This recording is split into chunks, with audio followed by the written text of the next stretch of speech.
Hey folks, how's it going out there tonight? I don't know if you can hear that music. If you can't, then I look pretty stupid right now. I probably look pretty stupid anyway.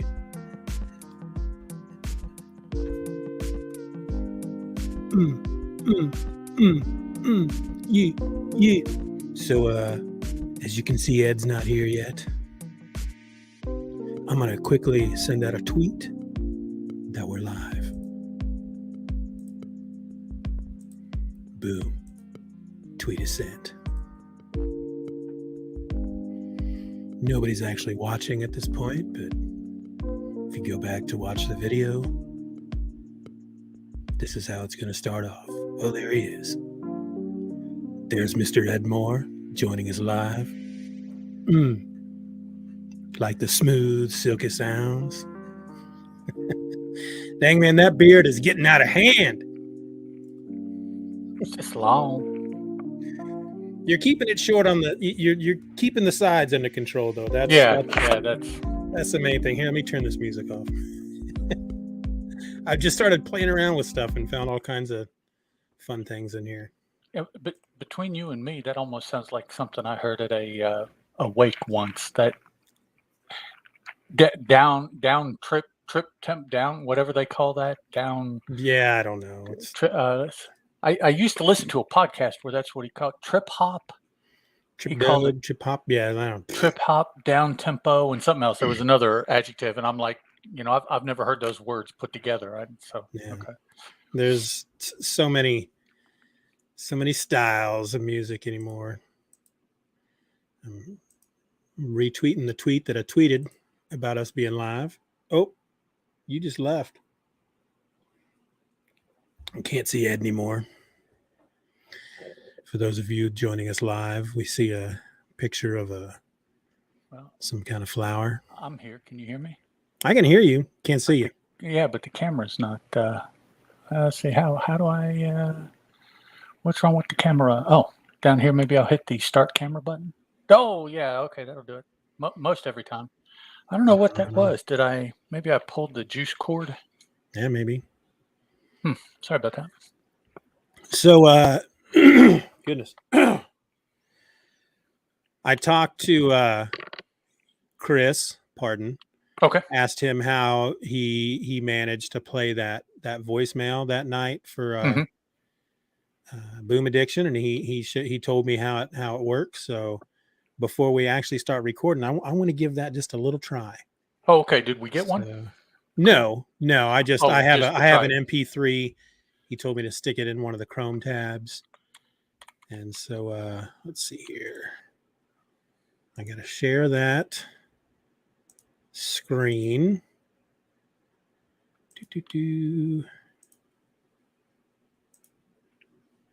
And now we'll see if we can both hear it.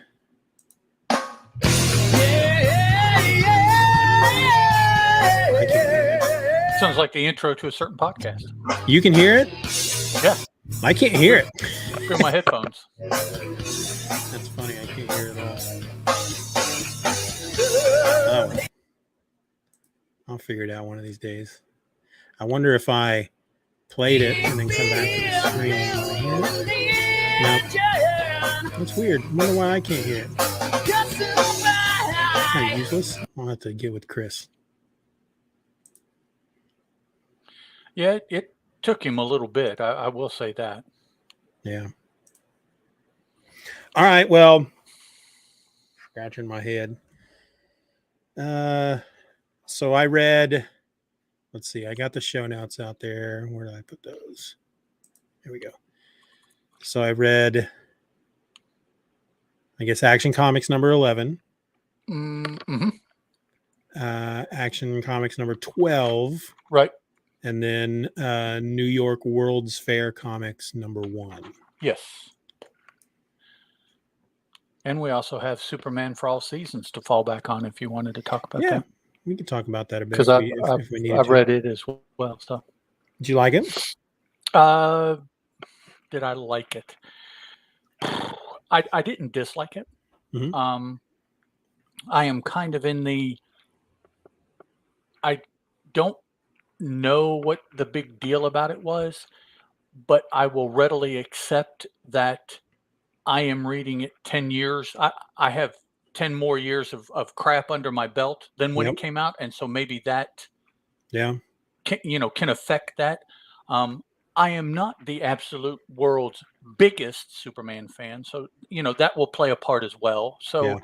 So, I'll admit that maybe I am biased or jaded or whatever, and so it's like it was good. Um, of everything that I have ever read, is it something that's going to come to mind to recommend to somebody? Unfortunately, no. Yeah. Um, with the small amount of Superman stuff that I've read, yeah, it's probably on the higher end of the scale of Superman stuff I've read. My favorite Superman is the Jim Lee 12 or 13 issues that he did there in the what early 2000s or something Yeah. like that. And unfortunately, a lot of that has to do with the absolute eye candy that Jim Lee gives you. I mean, it was just wow. Brian Azzarello, I think, writing it. Yeah. So whenever I think of Superman, that's always one of the books that comes to mind first. Yeah, I get the whole, you came at it 10 years later and whatnot, and that's kind of how I felt when I first read Watchmen. I didn't read that until maybe 2000. Yeah. And so by that point, I was like, I don't understand the big deal. But then once you put your mind, well, I'm sure it was a huge deal back in 85. But the whole world is like that now. So why is this a big deal? Yeah. Everything I pick up is, it's influenced so many other books that I've read that story so many times in other books, Yeah. But I get it. I think I made the mistake after reading it of going out there on social media and saying that it was underrated. Oh, yikes. I got my butt handed to me. You just jumped out there. Yeah, you're like, this is my hill. Here is my flag. As they say, I was really showing my ass on that one. I was like, hey, look at this. The only way that you could really do it is to tell somebody, now, after you've read that, imagine that everything that you have ever read like that didn't exist. Yeah. Which is going to be hard to do. But, that was the vacuum that book came out in. Now, I was fortunate enough, not only was I able to read it as it came out, but I was able to read it as it came out, and I was on that teenage, I want to be on the edge kind of, mentality. And so I was like, and so it was right up your street. It was, yeah. Yeah, I think had I read it back then as it was coming out, I'd probably be like a huge fan of it now. I get it. The thing is, though, when I went out online and said that, I never, the reaction that I got, I didn't understand until maybe a year later when I had a coworker who was probably 10 years younger than me tell me that the Beatles were underrated. Oh, and you're like, I'm like, okay, I get it now, because you cannot like the Beatles. I understand that, but you can't tell me that they didn't influence everything that came after. You're allowed to not like it, but easy now. Whoa. Yeah. So I can't remember who it was. It might have even been. You remember the Fixer's Hideout? Yeah. Remember that podcast? It might have been the Fixer who really came at me first, and I remember looking him up afterwards. And I feel like I looked him up afterwards and said, "Dude, I get it. I'm so sorry." Okay. Yeah. Wow. But that's a name. Yeah, that's a name I haven't thought about in a while. Yeah. Yep. There's so many of those. That one, Quiet Panelologist at Work. They just I miss those. Yeah, they're just gone, and you're like, what? You want to have a podcast show. Whatever happened to Right?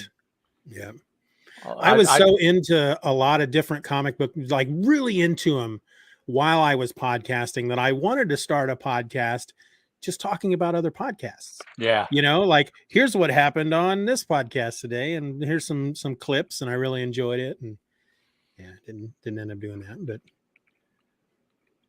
but I think the Fixer's Hideout, they had a like a best in podcasting every episode, and they would they'd pick something for the week that they really enjoyed, and they'd play a clip on their show. And I remember at least once, just another fanboy got on there. Oh, okay. Yeah, I don't remember that. Yeah. Alrighty. Let's not get all bantered out before we. Okay. We always get to the banter part, and we're like, we have nothing to talk about. We handled that already. Hey, you remember when we said, yeah. Yeah. Yeah. It's like we get to the banter part and we go, we'll just refer back to the video. You guys go watch that. Yeah, watch the video, man. The first like 18 minutes were killer. We'll put it behind a paywall, so you got to pay. Oh yeah, there we go. That bugs me on Twitter when people will throw up an article and I'm interested and I go and it's a paywall, and it's not the people who made the article, it's somebody who, I'm like, Doug, that's a paywall, right? I mean, I don't know if you subscribe, but I don't. So yeah, there are certain newspapers. Yeah, it's like New York Times, for example. People link them all the time, and you get like 4 free articles a month, and after that, and the Wall Street Journal. Yeah, are really bad for that. I'm always seeing headlines that are like interesting. I'm like, oh yeah, really? And you get like 3 lines, and I'm like, oh, okay, yeah. Yep. I forgot their paywall. Okay, I'm gonna go ahead and start.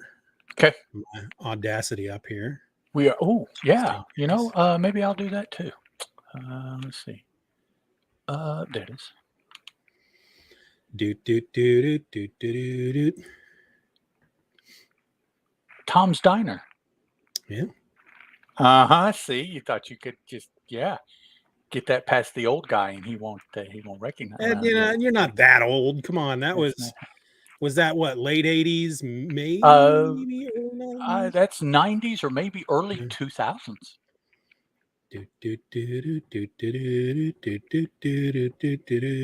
And isn't that the same girl that did Luca? I think so. Yeah. Even farther back. Yep. My name is Luca. Yeah. I live on the 2nd floor.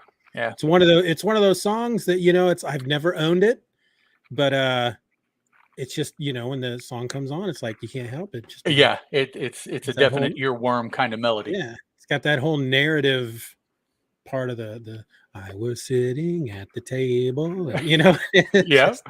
You want to listen? You're like, tell your story, girl. You go. Yeah. Yep. You got me. I'm listening.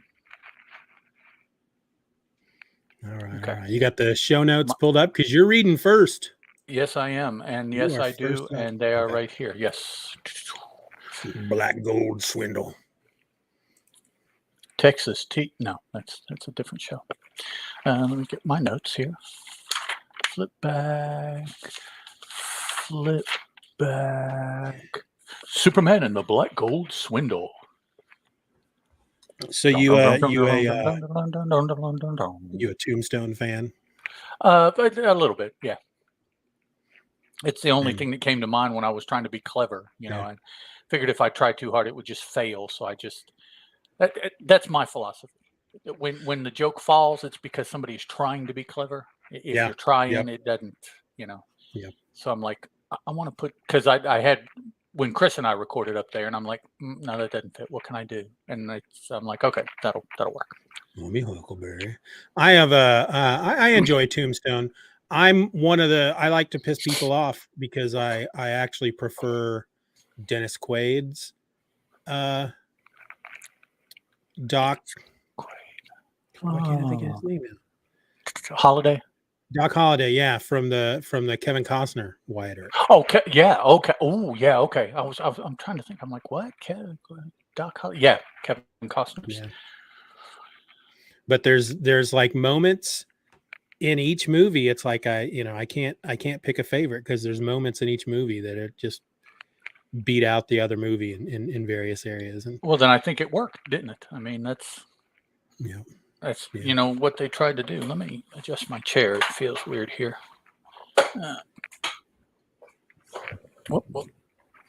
We have 2 viewers right now. I want to say hi to both of our viewers. There. That is both the symbol for 2 and a piece. 2. Hi. Hello there. Yeah, you'll have to after we're done at some point, just go back and watch the first 30 seconds or so of the video, because I'm doing playing the music, and I'm being all mellow. How's everybody doing tonight? Yep. That down tempo kind of thing. Yep. Okay. Yeah. Show notes. All right. Let's do Audacity. Okay. Make sure I've got beard envy right now. Well, I'll try to. I'll keep my chin tucked like this. No, I'm makes me look very. I'm comfortable. I'm comfortable with my beard. I'm there. You go. That's all that And the funny thing is say what you might, but there are guys that have told me that they can't even grow the beard that you have. Yeah. I can't identify with that, but I'm like, okay, I and that's about the mustache. Yeah, that's about all I can do right there, and that's probably 2 weeks worth of growth right there. Yeah, no, which is now up here you can see that it's like it's migrated and it catches here. So it falls down and then just clings. Yeah, this is where it all goes. Yep. All right. Hey, Doug.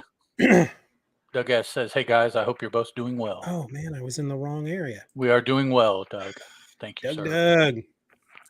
Doug's in the house, folks. All right, ready? 1, yes, sir. 2, 3.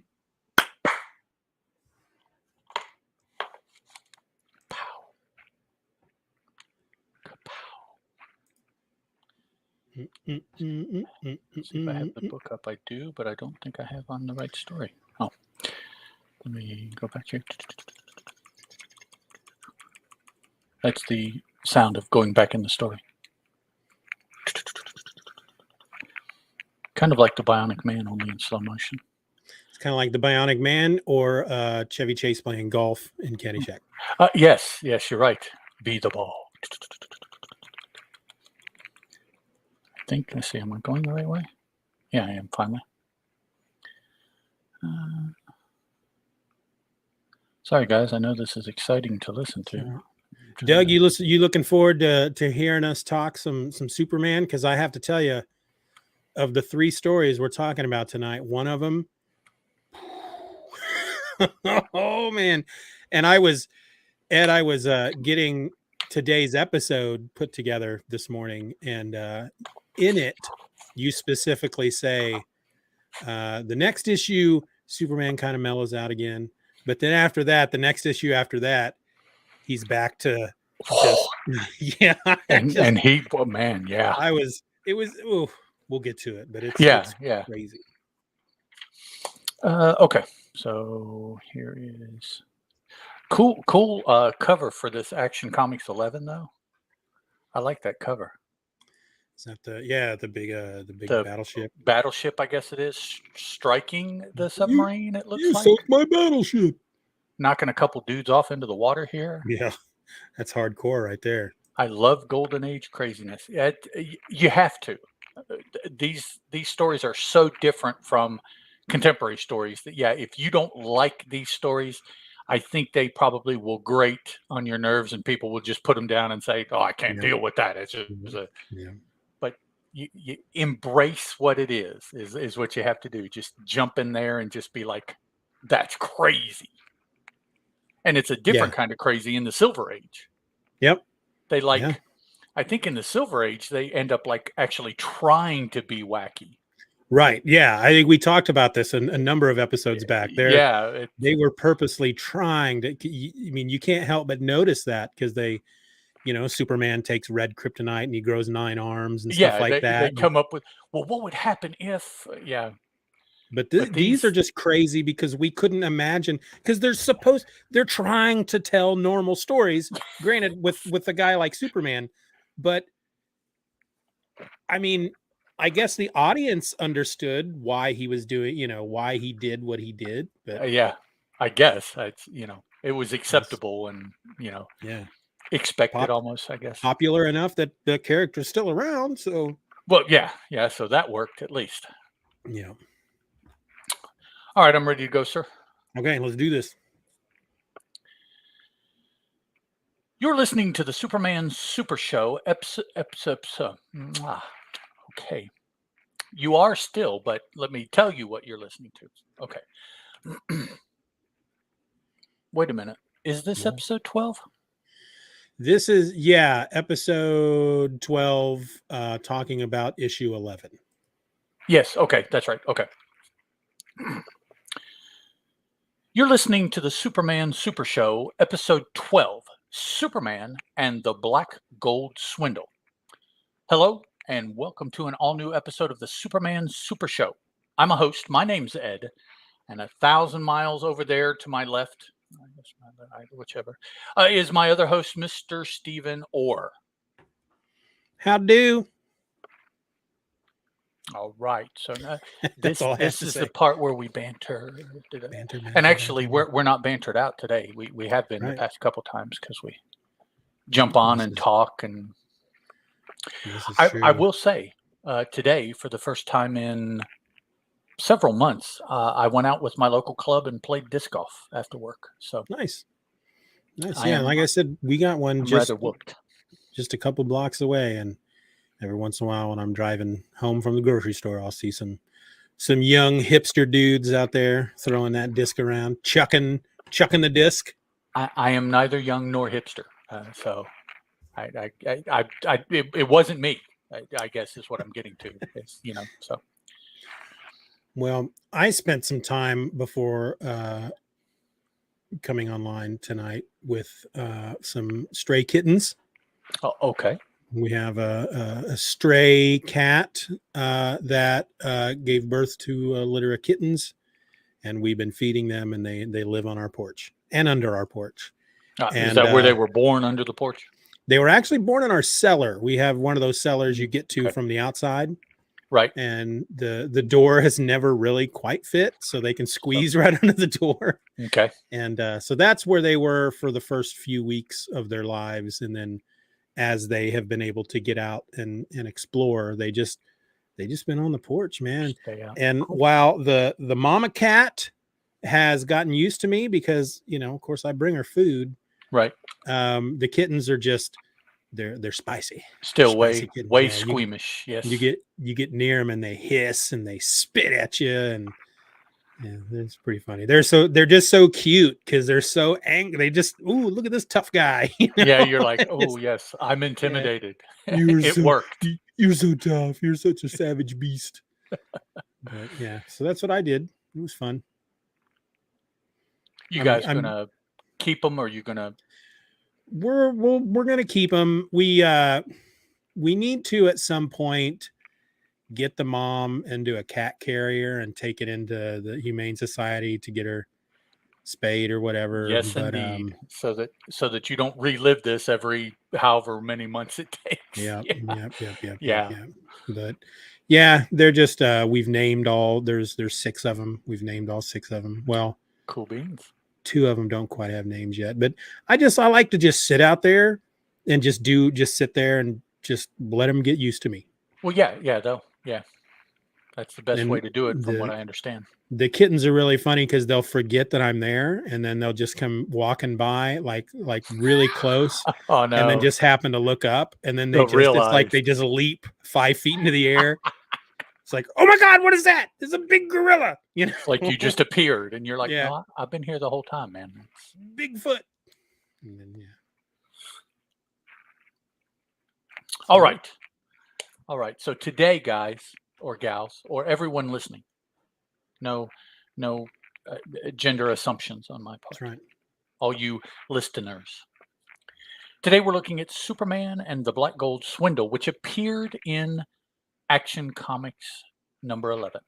Now, it was written by Jerry Siegel, penciled by Paul Cassidy, ghosting Mr. Schuster, but it was inked by Joe Shuster. And this was published by DC Comics, cover dated April 1939, with, according to Mike's Amazing World, an on sale date of March 7, 1989. So just roughly a month ahead of the cover date. Yeah. And now, I don't know if we've ever really found out or thought about it. this April 1939 cover date, was that the date that they were supposed to pull the comic book? Isn't that what those dates typically are? Yeah, I think we've talked about that. That's our assumption.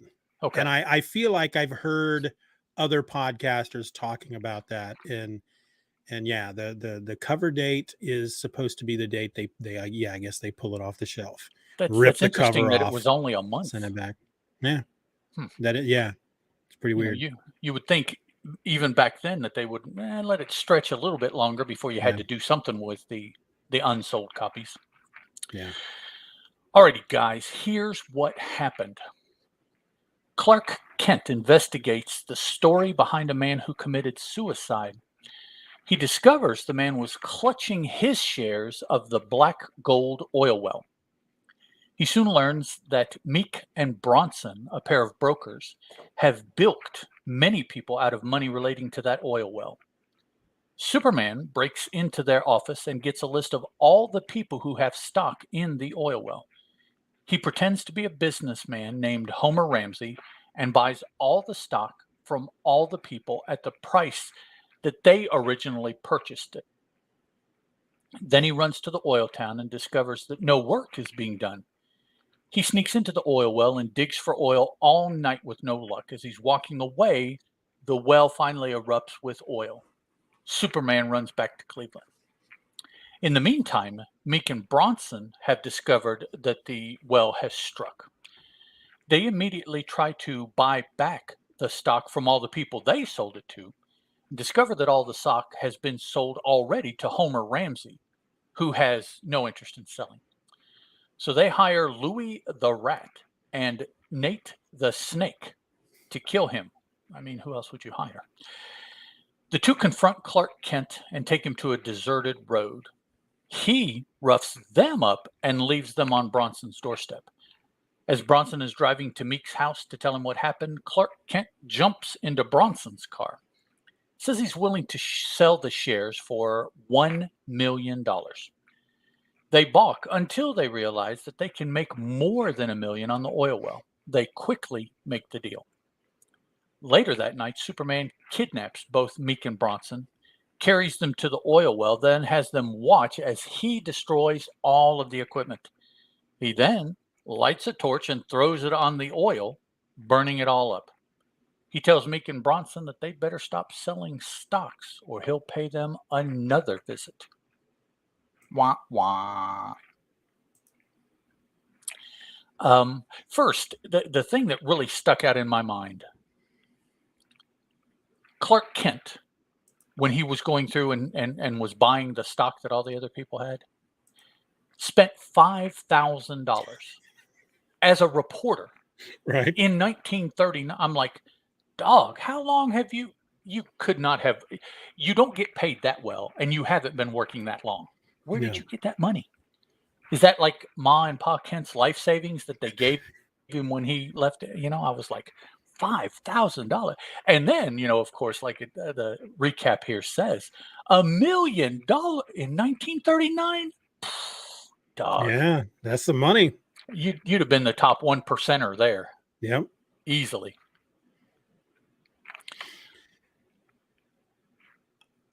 I actually didn't really care for the story all that much. I enjoyed his plan. I enjoyed some of the stuff that he did here.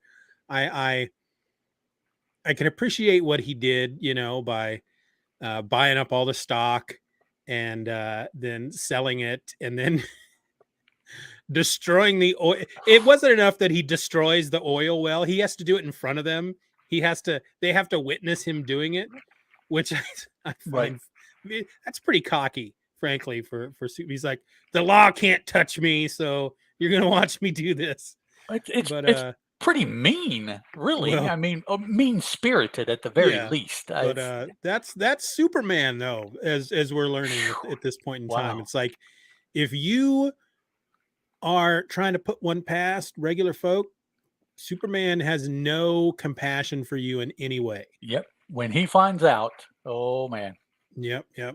And this was not at the level of the previous issue or what he's going to do in the issue after this. Yeah, no. So this was almost and I think you said it in the last episode, he's fairly tame in even though he's kidnapping people and destroying property. Lighting it on fire. Yeah. I thought it was amusing here where Meeks is driving by and he jumps into the car as his he jumps into the I was like, yeah, oh, wow, okay, dog, you're serious now. As yeah. Clark Kent jumps into the car.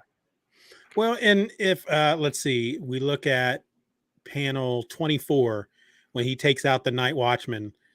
It's a funny panel to me because first of all, he's Superman.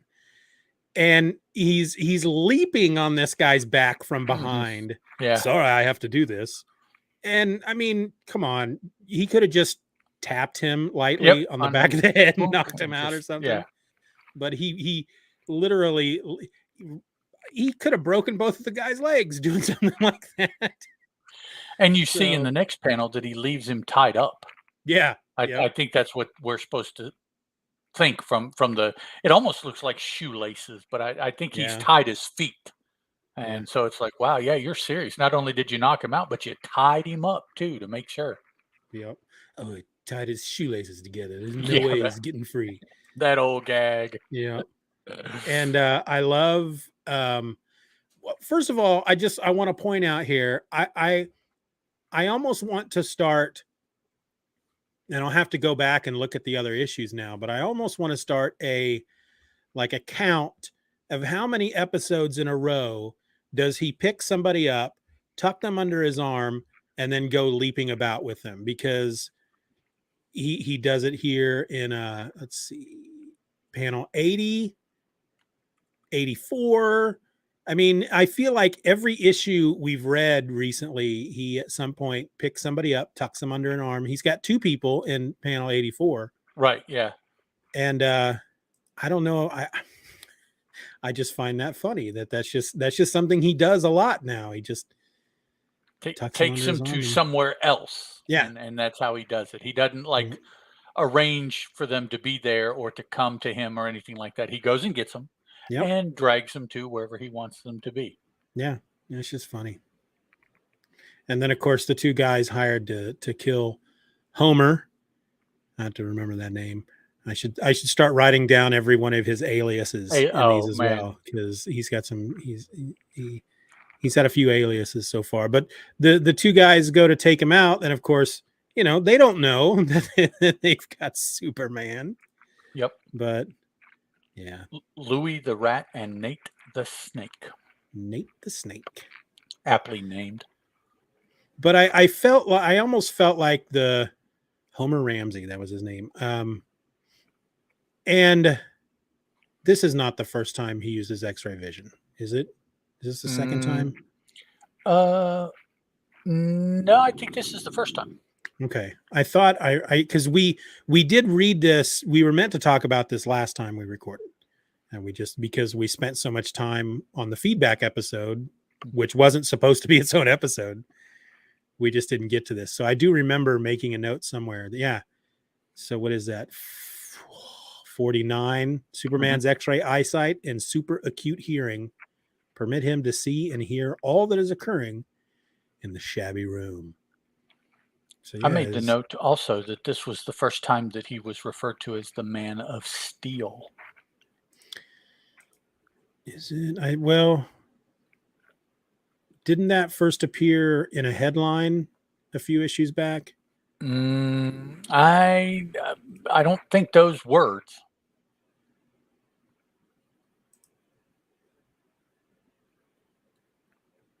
Yeah, I don't know. I don't feel like looking. Well, you've only got like 10 whole issues. That's like 13 pages. That's only 130 pages to go back through. Nah. Make everybody wait. Hold on. Let me study these 10 issues here. And actually, it may be here on the very last panel where it says Superman Man of Steel Action Comics. Yeah.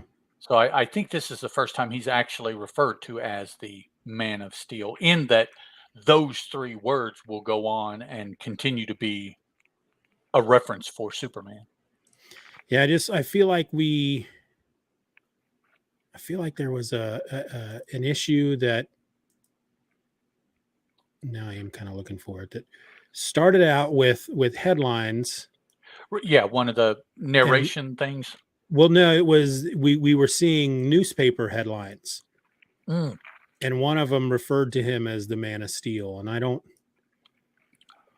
I just don't remember which issue that was. I can't remember if it was the one where everybody's trying to get him because he's now public enemy number one. Which that didn't last very long, did it? No, but if the public knew everything that he did, he would still be public enemy number one. Yeah. I feel like I had my thing takes so long to scan through pages, unfortunately. But I feel like we talked about that. Okay. Could be a number of episodes back. It's like nobody says it in the comic, nobody says it out loud. Yeah, there it is. It's the first page of issue number 6. There are 4 newspapers, and one of them says Mystery Man of Steel reappears. Okay. Yeah, I'm going to stick to that he's referred to in this story.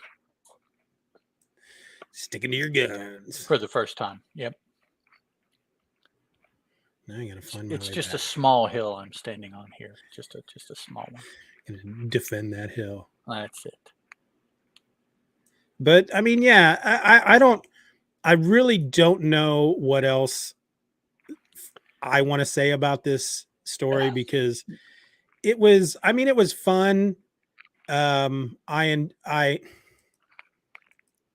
I don't know, compared to the previous issue and what we're going to get in the next issue, it was pretty tame. It wasn't anything kind of that we haven't seen already from him as far as behavior. Right. He's sticking up for the little people that got took and wanting to make amends there. Now I will say he was rather aggressive in destroying the oil derrick and then setting it on fire. That's That's one or the other would have been just very sufficient, but no, he did both. And all I can think of are these images that we saw in the news of when we evaded Iraq and all of the oil fields on fire, just these big pillars. I'm like, so that's what you left. You left just this big pillar of flame in the countryside and just, okay. Yeah. So he's like, all right, so first of all, I'm going to make sure that it's like he destroys the oil rig and then maybe realizes after he does so that, well, but they could just build another oil rig and the oil's still there. They can the oil. So maybe I should set it on fire. So, yeah. Which also brings to mind another a movie. John Wayne as he worked in the oil fields as a person whose job it was to put out fires if they ever caught fire. And I remember this image of him with this big shield, of course, to block the flame. And he was the dude carrying the shield. And then there's like one person an arm's length behind him. He's like, no pun intended, but like blazing the trail. Yeah. And then Hellfighter, something like that, I think is the name of the movie, but it's a John Wayne movie. Yeah. I haven't seen it. Well, that's okay. You don't have to. Quiet Man. You have to. I've seen Quiet Man. Yeah, I have seen that one. I feel like we watched that in school.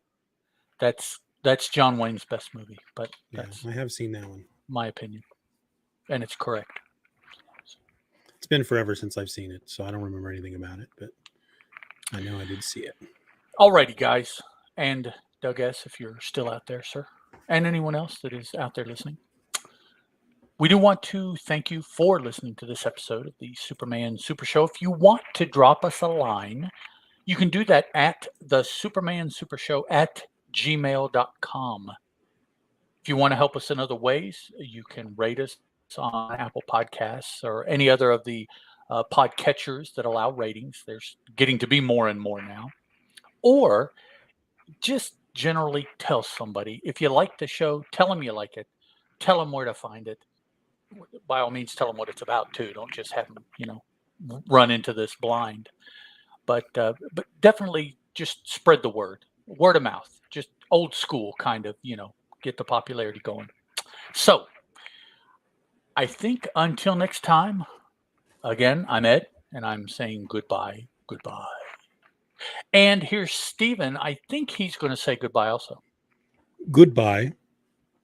And so we'll both tell you goodbye. Goodbye. I tried to do the AOL because you did it that one time, not meaning to. Goodbye. Let me save this. Oh, man. Save this file. And this is episode 12. Episode 12. Oop, nope, I don't want to put it there.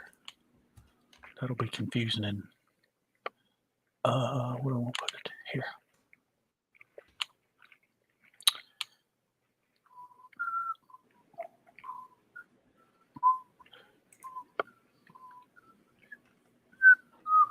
Isn't it funny that a little jingle like that has become probably such a part of our culture at this point? Yeah. Yep. And it's synonymous with waiting. Yeah, the number of people that know that, I'm sure, is just staggering.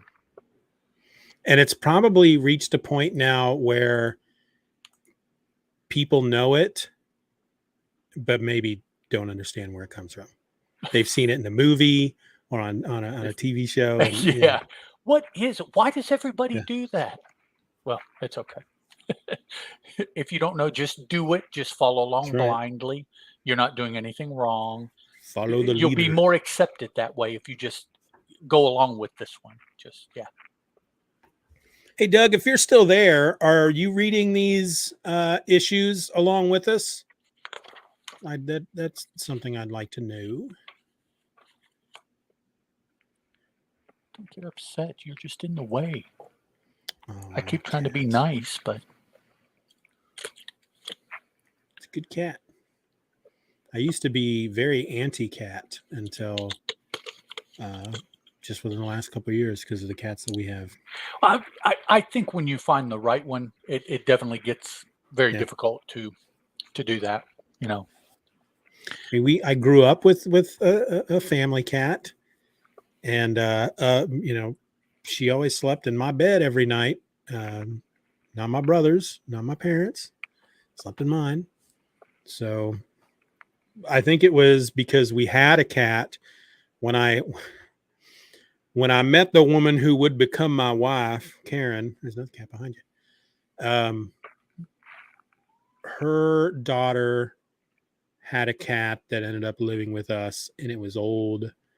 And one of the first things it did after I moved in was knock down all of my very expensive comic book memorabilia, porcelain, ceramic statues that I had collected from various Comic Cons, and that's going to make it kind of tough. Kind that you can't really replace. Yep. And then it got so old that it just started peeing on everything. And yep. Yeah. When you have a pet that it makes you choose, it's like, hey, you might not like what I choose, so don't make me. I had a super awesome, that freaking tall madman statue with him standing like on this pedestal holding his gun up like this. And then I had these super, super awesome Doomsday Superman bookends. And on the one side was Superman throwing a punch. Mm-hmm. And then there was, there was a hole in a brick wall. And that's where your books went. And then you went to the other side, hole in another brick wall with Doomsday flying through it. Just pushed him through a wall. Yep. Man, those were sweet, but highly, highly fragile. I believe, Doug, that Steven is also, but I am reading these from the Superman in the Golden Age. I don't think it's an omnibus. No, it's a collection. That's what I'm reading them from too. In digital, and I've also. Yeah. I have it on my. I bought it through Comixology. So, I had never read any of these as a youngster. No. I started in with John Byrne and then just went forward from there. Never really went back. So even then, a lot of, I hear a lot of people, they talk about some of the big stories that came like maybe after, like between John Byrne's run and the death of Superman. A lot of that I didn't read. I got back into Superman during the whole death and return thing. And then sometime after that, I dropped out of comics.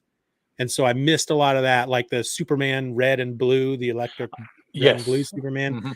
I've heard really good things about those stories, and I keep meaning to check them out at some point, but So does that mean you missed the mullet Superman?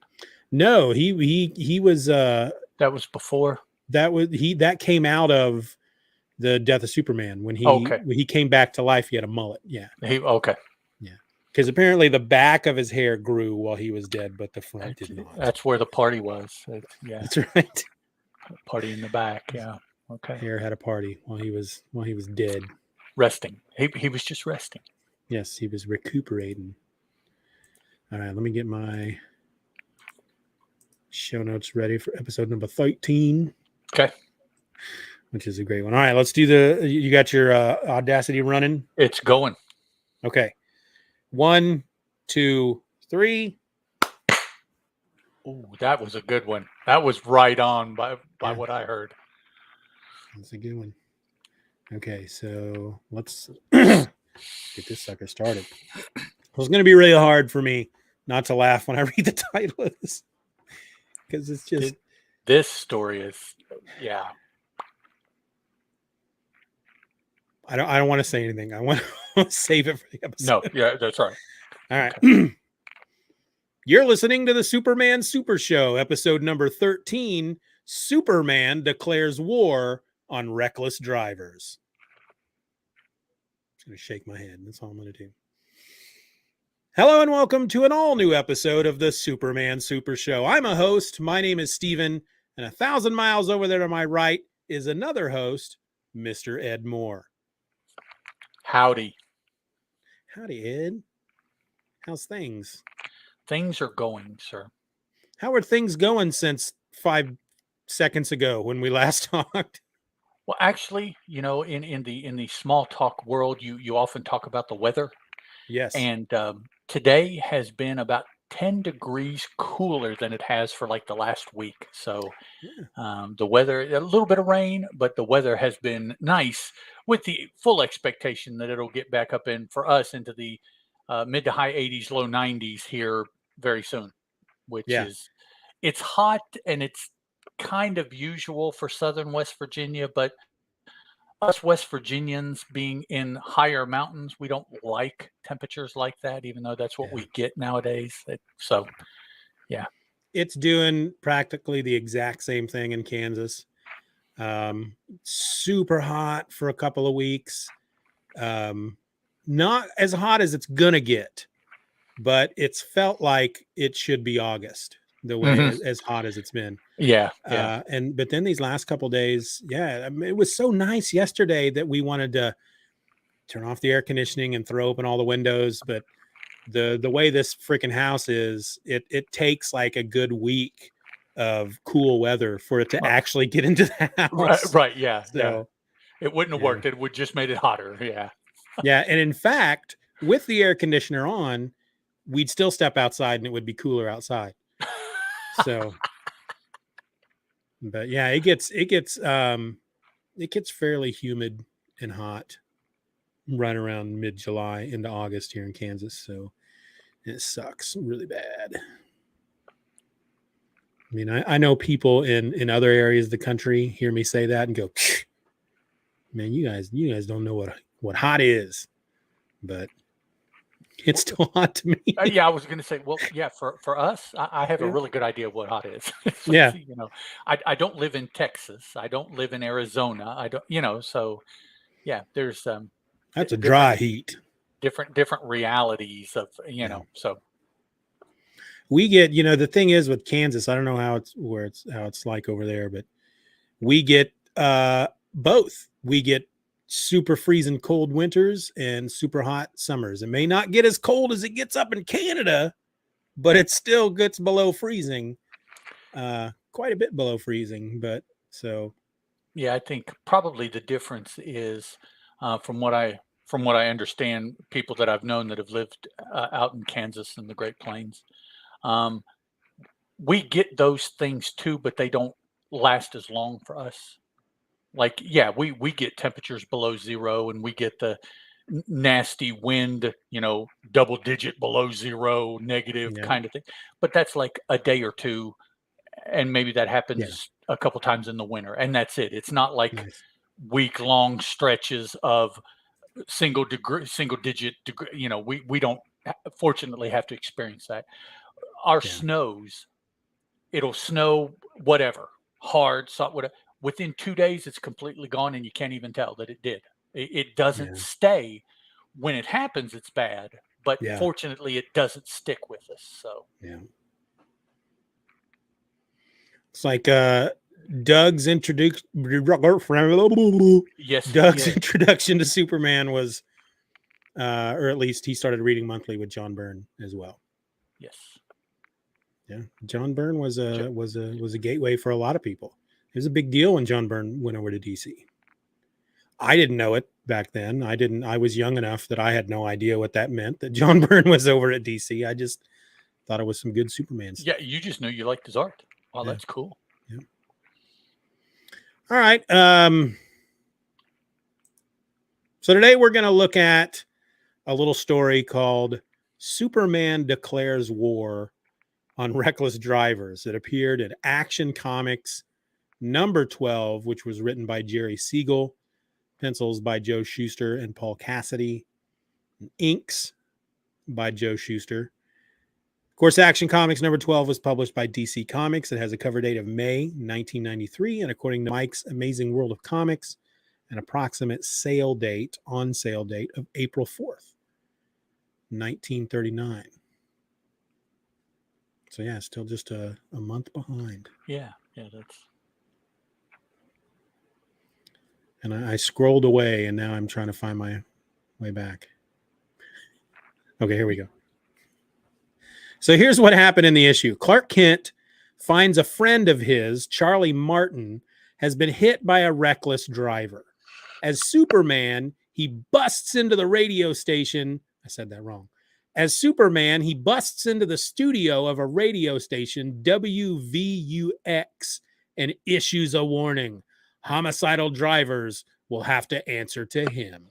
He starts a many-pronged attack on the causes of bad driving. He destroys all the impounded cars of traffic violators. He destroys unsafe used cars. He scares a drunk driver and a hit and run driver into changing their ways. He destroys the equipment of the Bates Motor Company, who made inferior cars that were involved in many accidents. He stops a police officer from taking a bribe. He straightens a road that has dangerous curves. And finally, he catches the mayor speeding and shows the mayor all the deaths he's responsible for by failing to enforce the traffic laws. The next day, the editor of the Daily Star tells Clark Kent of the new reforms the mayor is introducing.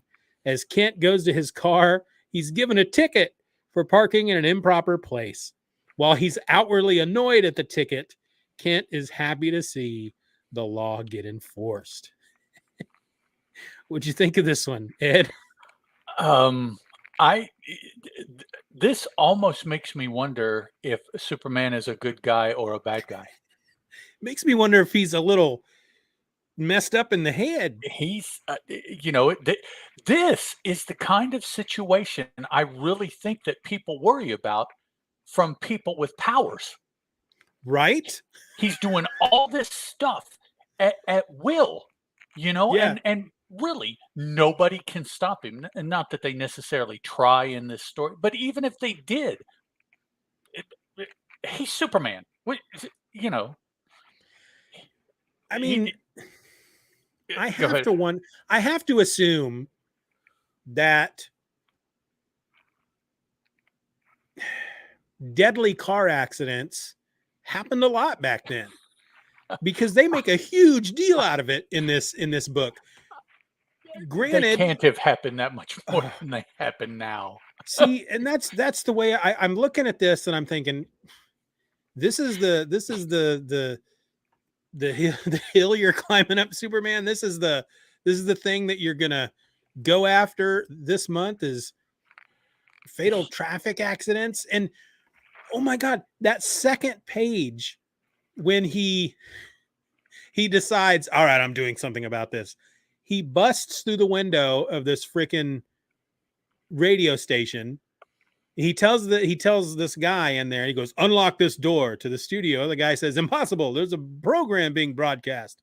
And so Superman just pushes the door off its hinges, says, sorry, but you asked for it.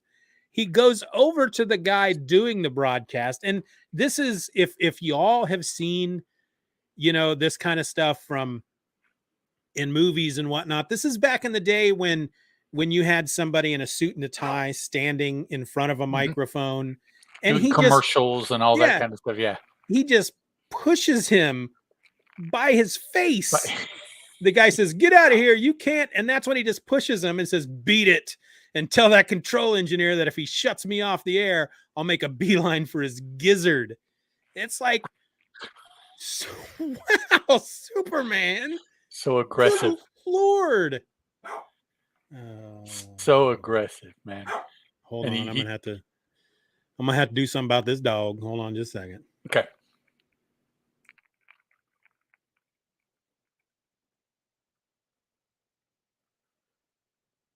Oh my gosh, Steven has picked up the dog and he's twirling it by the tail. No, I'm kidding. He's not.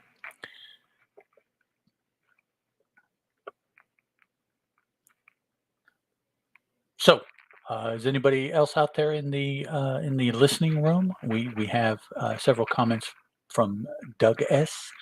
Is there anyone else sitting next to or perhaps behind Doug S. in the chat room willing to speak up?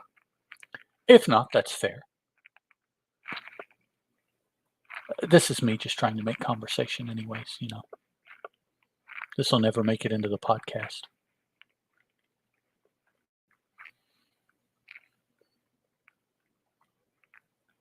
Told Steven before we started recording that, looks like he's getting suited back up here. He's talking to somebody, maybe talking to the dog. I don't, okay. Shh, don't tell him. Shh, okay.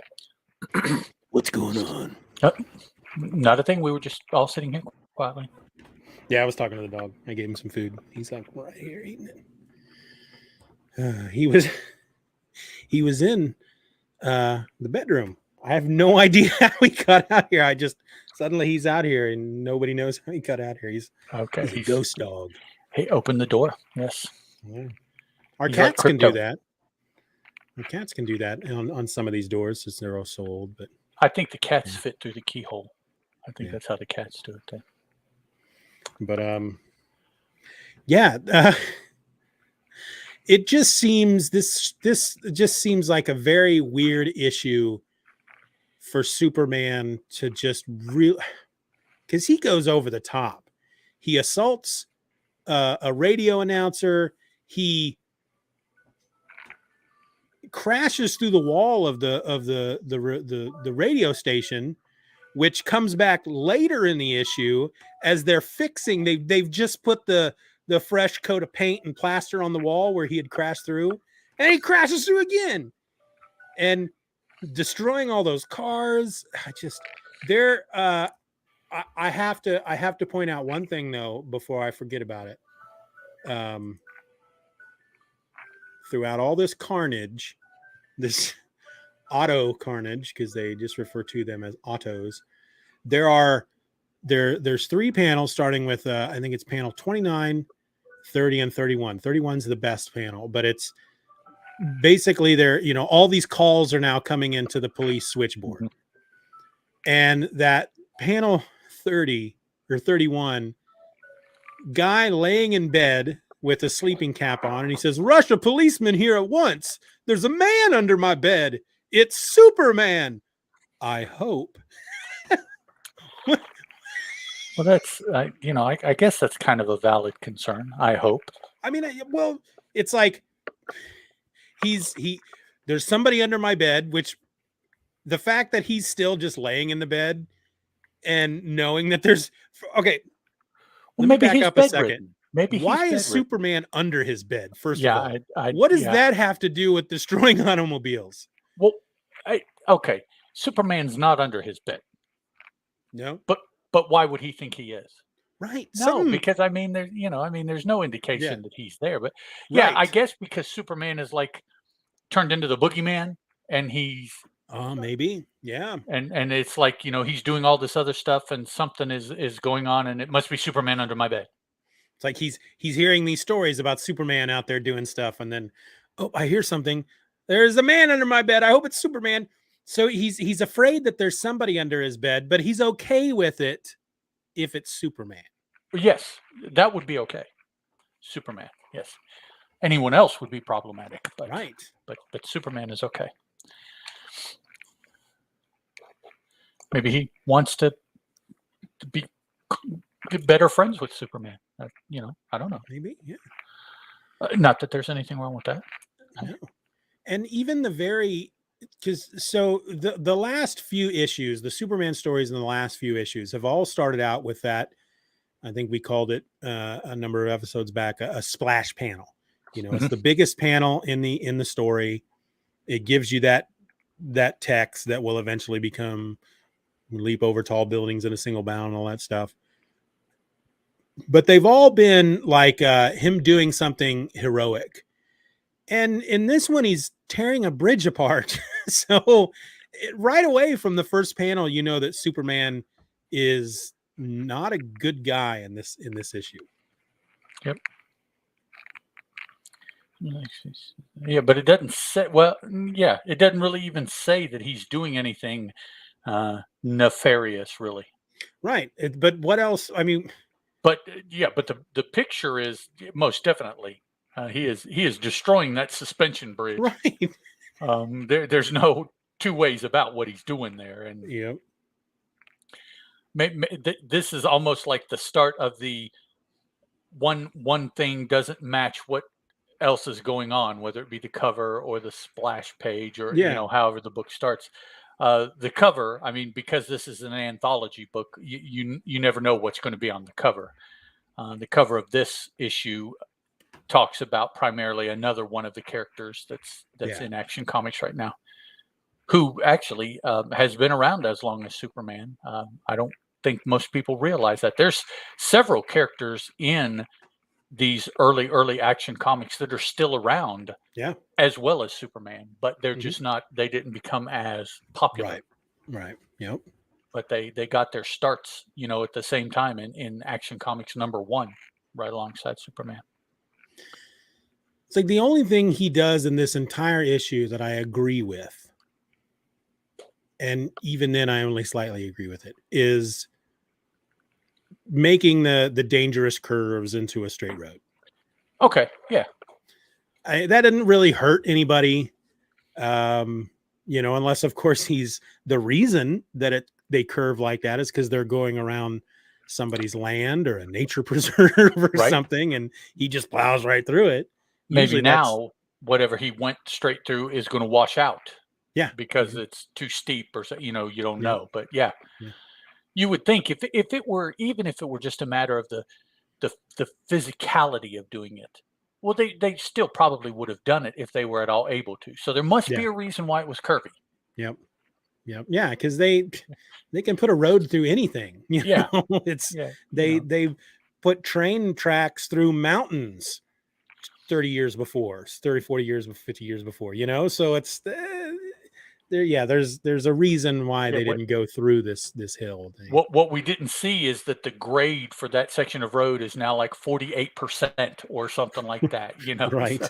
So it's like, well, yeah, it's straight, but and then it looks like he's almost taking a bow as one of the cars are speeding by. Drive straight through, gentlemen, with my compliments. He's giving a little bow,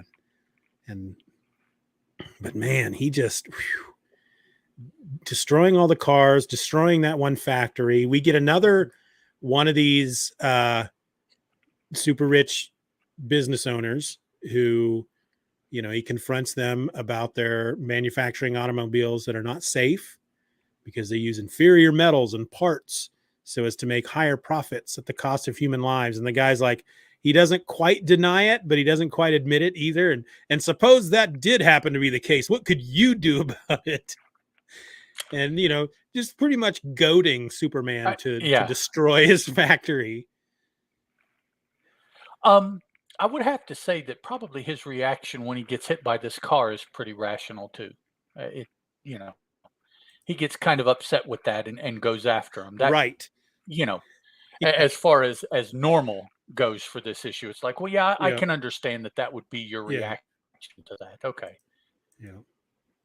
And, of course, he's mainly doing all this. The thing that triggered it for him is the death of a friend who I don't think we've met ever. I don't remember any of these issues. No.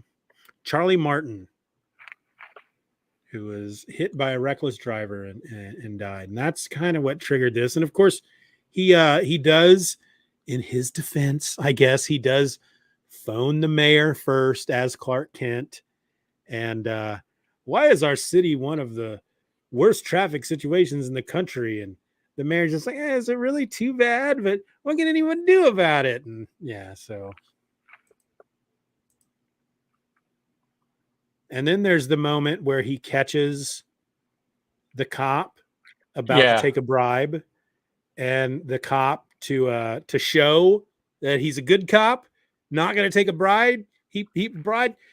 I keep saying bribe. He punches the guy in the face. Right. Yeah. After agreeing essentially to take it, but then when he realizes that Superman's there watching, he's like, "Oh no!" and then punches the dude for offering. Yeah, he thinks to himself, my gosh, it's Superman, the guy who's warring on reckless driving. I better think fast. Try to bribe me, will ya? And punches the guy in the face. Superman doesn't have an issue with that. Police brutality doesn't faze Superman in any way. See, I don't know. In the spring of 1939, I guess that was an appropriate reaction for police officers to probably was. If someone tried to bribe them, just cold cock them. And we get another scene of Superman grabbing up, in this case, the mayor, tucking him under an arm, and leaping to the morgue to show him all the dead people. The bodies of auto victims, maimed, horrible. They're men you killed. It was nice of them to not show us. So, right. I mean, the art did play nice. The bodies are all covered. You could just barely even tell that they're bodies and not just logs of white cloth. So fortunately we just have the mayor's word for what we're supposed to be seeing. Right. Yeah. And then we get that great moment at the end where Clark gets a ticket and he acts. The description says that he's annoyed, but I think he's just acting because he says, you can't do this to me. And then in parentheses, so in his head, he's going, hooray, it worked. Yeah. He's playing his part as Clark Kent yet again. Yeah. Also there, I want to note that is a drawing of Batman by Mr. Bob Kane, which is going to be appearing in the very next issue of Detective Comics, which is what's being advertised by our normally Superman ad here at the end of the strip. But this is a Batman in Detective Comics ad. So what they would call an in-house ad. That could be, perhaps, the first published drawing by Bob Kane of Batman. I don't know that for sure, but if Detective Comics isn't out yet and Bob Kane drew this, then now it's not, it's just a headshot for those of you that don't have this book in front of you. So it's not, it's not the first appearance in the shadow full figure, whatever they go on about, but it's Bob Kane and it is Batman. So, boy, and I tell you, I would love to be able to somehow go back and watch people get to the end of this story and get to that little in-house ad just to see how people reacted. You know, did they look at that and go, whoa, look at this guy, Batman, you know, and just, were they just super intrigued? And did they find that, you know, just the headshot of Batman super exciting? You know, that'd be interesting to be able to go back and see people's reactions to stuff like that. I think at one point, as I was growing up, if I had seen that, I would at least keep my eyes open for the next issue of Detective Comics to see if I could see that character. Yeah. It is interesting enough, particularly when you compare it to Superman that I just spent, you know, the last 15 minutes reading. Very different character. This dude looks mean, or if he's a good guy, he looks almost evil. Yeah. And, you know, so black mask covering his face. Yeah. Yep. The ears. Pointy ears, you know. Yep. Not the clean cut, slicked back hair of the Superman. Yeah. So very different character. Yeah, very the polar opposite, and as far as the look is concerned of the superhero you just finished reading. Now, having said that, though, there's a part in my head that wonders: was this Superman so aggressive in this story because they knew they were soon coming out with Batman, who was like that all the time? Is there any connection at all?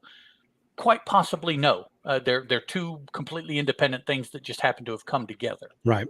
Okay. Yeah, that could be.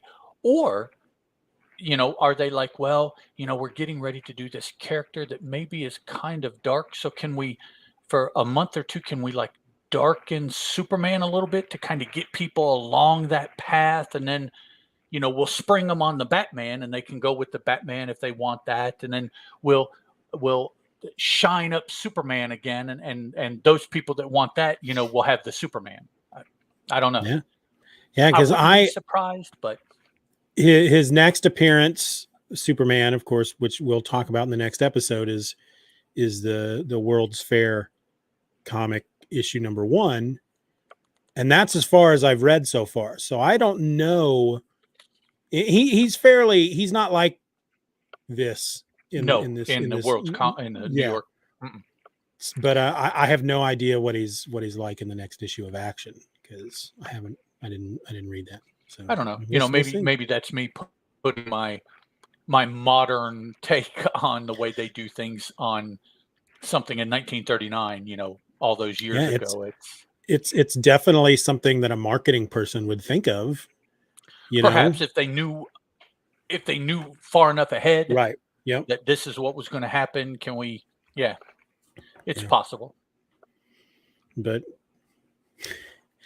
yeah, Superman. I mean, it says it all in the title. Superman declares war on reckless driving. He did. He just. I mean, took avenue after avenue after avenue to combat problem driving. It was I will say that I have spent many times in my car out there on the road in town and come across somebody doing something stupid, running a red or cutting me off, or, you know, running through a stop sign, or just sitting out on my porch and somebody comes speeding by at like 60 miles an hour. And we're in this, you know, this little town where the speed limit's 20 because there's kids playing. There are times when I'm in those situations where I'm like, if I had the powers of Superman, I would catch that car and do what Superman did in this issue and scare some sense back into him. But so there is that part of me that understands and respects what Superman's doing. Getting to that point. Yeah. At the same, so when he like goes after the individuals that he catches doing the reckless driving, I can almost forgive that because I get it. Mm-hmm. It's the destroying all the cars in the impound lot.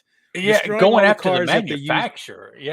Going after the manufacturer. He tells that poor guy in the freaking used car lot, something to the effect of, I'm trying to get to it real quick, but something to the effect of, this is going to hurt your pocketbook, but it's got to be done, or something like that.